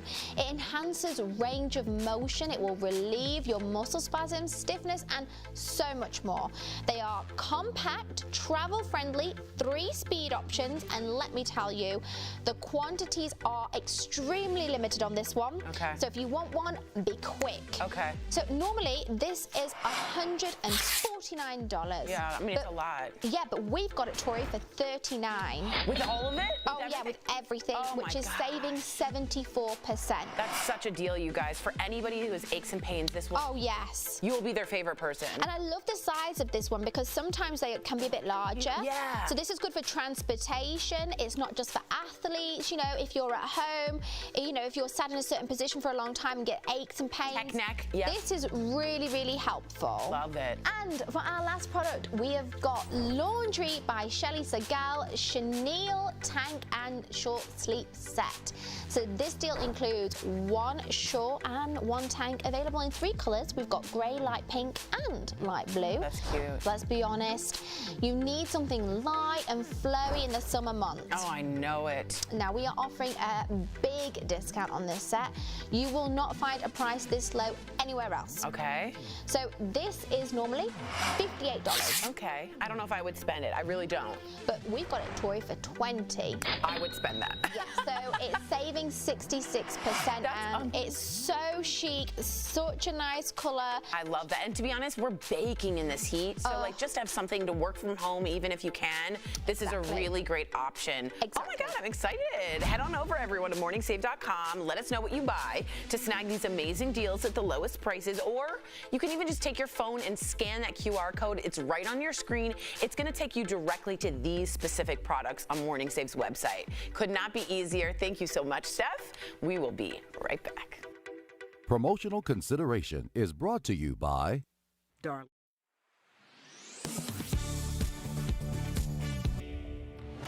It's time to verify. Gas prices are finally pumping out some stability, though nationwide they are much higher than this time last summer. But we're seeing prices tick back below $4 in most locations. And a viewer noticed the price change and also the big price disparity between fuel types. Kenneth Craven asked, why is diesel price higher than gasoline? Many years ago, diesel was much cheaper because it supposedly was the leftover product of refining. So is it true diesel used to be more expensive than gas? Our sources are Patrick DeHaan with Gas Buddy and the U.S. Energy Information Administration, known by its acronym EIA. They confirm it's true. This EIA chart shows diesel prices below $2 before 2005, but a steady incline since then. Prices peaked in the 08 and 2022 economic downturns. The EIA explains in the early 2000s, the average diesel price was often lower than regular gas, except during really cold winters. Ever since September 2004, three factors have flipped the trend. Demand for diesel increased throughout the world. The federal excise tax on diesel became 6 cents higher than that of regular gas, and the U.S. transitioned to ultra-low sulfur diesel, affecting diesel production and distribution. You'll remember back in the 80s and 90s, diesel used to be sooty. It would burn completely different. Now there's a lot of clean diesel. That is, diesel has really cleaned up in terms of the specifications, the sulfur content. A lot of that sulfur has been removed, and it comes at a great cost. Cleaning up that fuel has cost billions of dollars in new emissions equipment at refineries. That's why DeHaan said diesel prices will remain more expensive than gas for the foreseeable future, and it's advantageous for manufacturers to keep producing it. Because in essence, diesel, which many consider used to be a byproduct of trying to produce gasoline, is not really a byproduct at all. In fact, refineries in many instances have been trying to produce more diesel than they have gasoline because diesel prices have been higher. In conclusion, we verified, yes, it's true. Diesel used to be cheaper than gas, but that changed in the early 2000s, primarily because emission standards became stricter.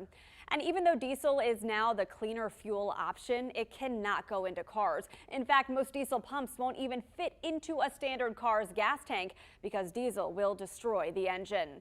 With your Verify, I'm Megan Malaris.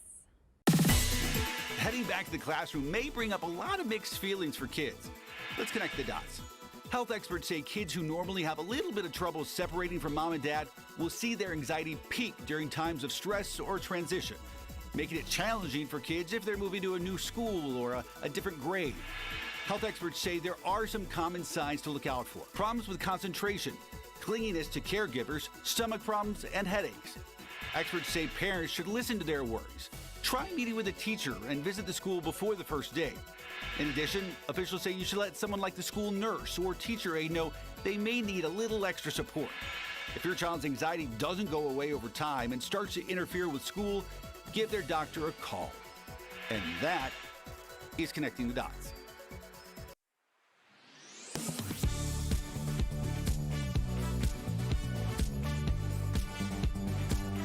Tori puts raisins in her tacos. And Al is mad about it. It's Reprehensible. Have a wonderful day, everyone. Little sweetness. Al's disgusted.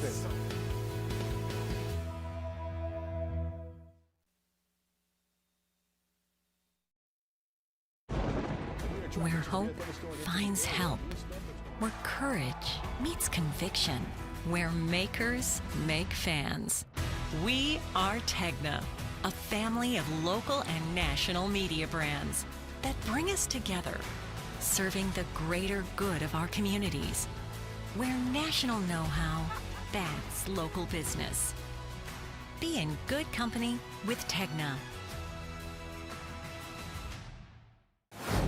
Am I going crazy? I just love your passion right now. I'll take it. Oh, yeah. Actually, let me get on it. You just got me all riled up. So Who raised you? This is a win, right, guys? Why am I right all the time? You're not. I live my life for Spike. Welcome to another week of Jeff's Mustache. I didn't expect that. I love this segment. Yes. You just made my day, my week, my month, my year. Yes. DBL is all new every day.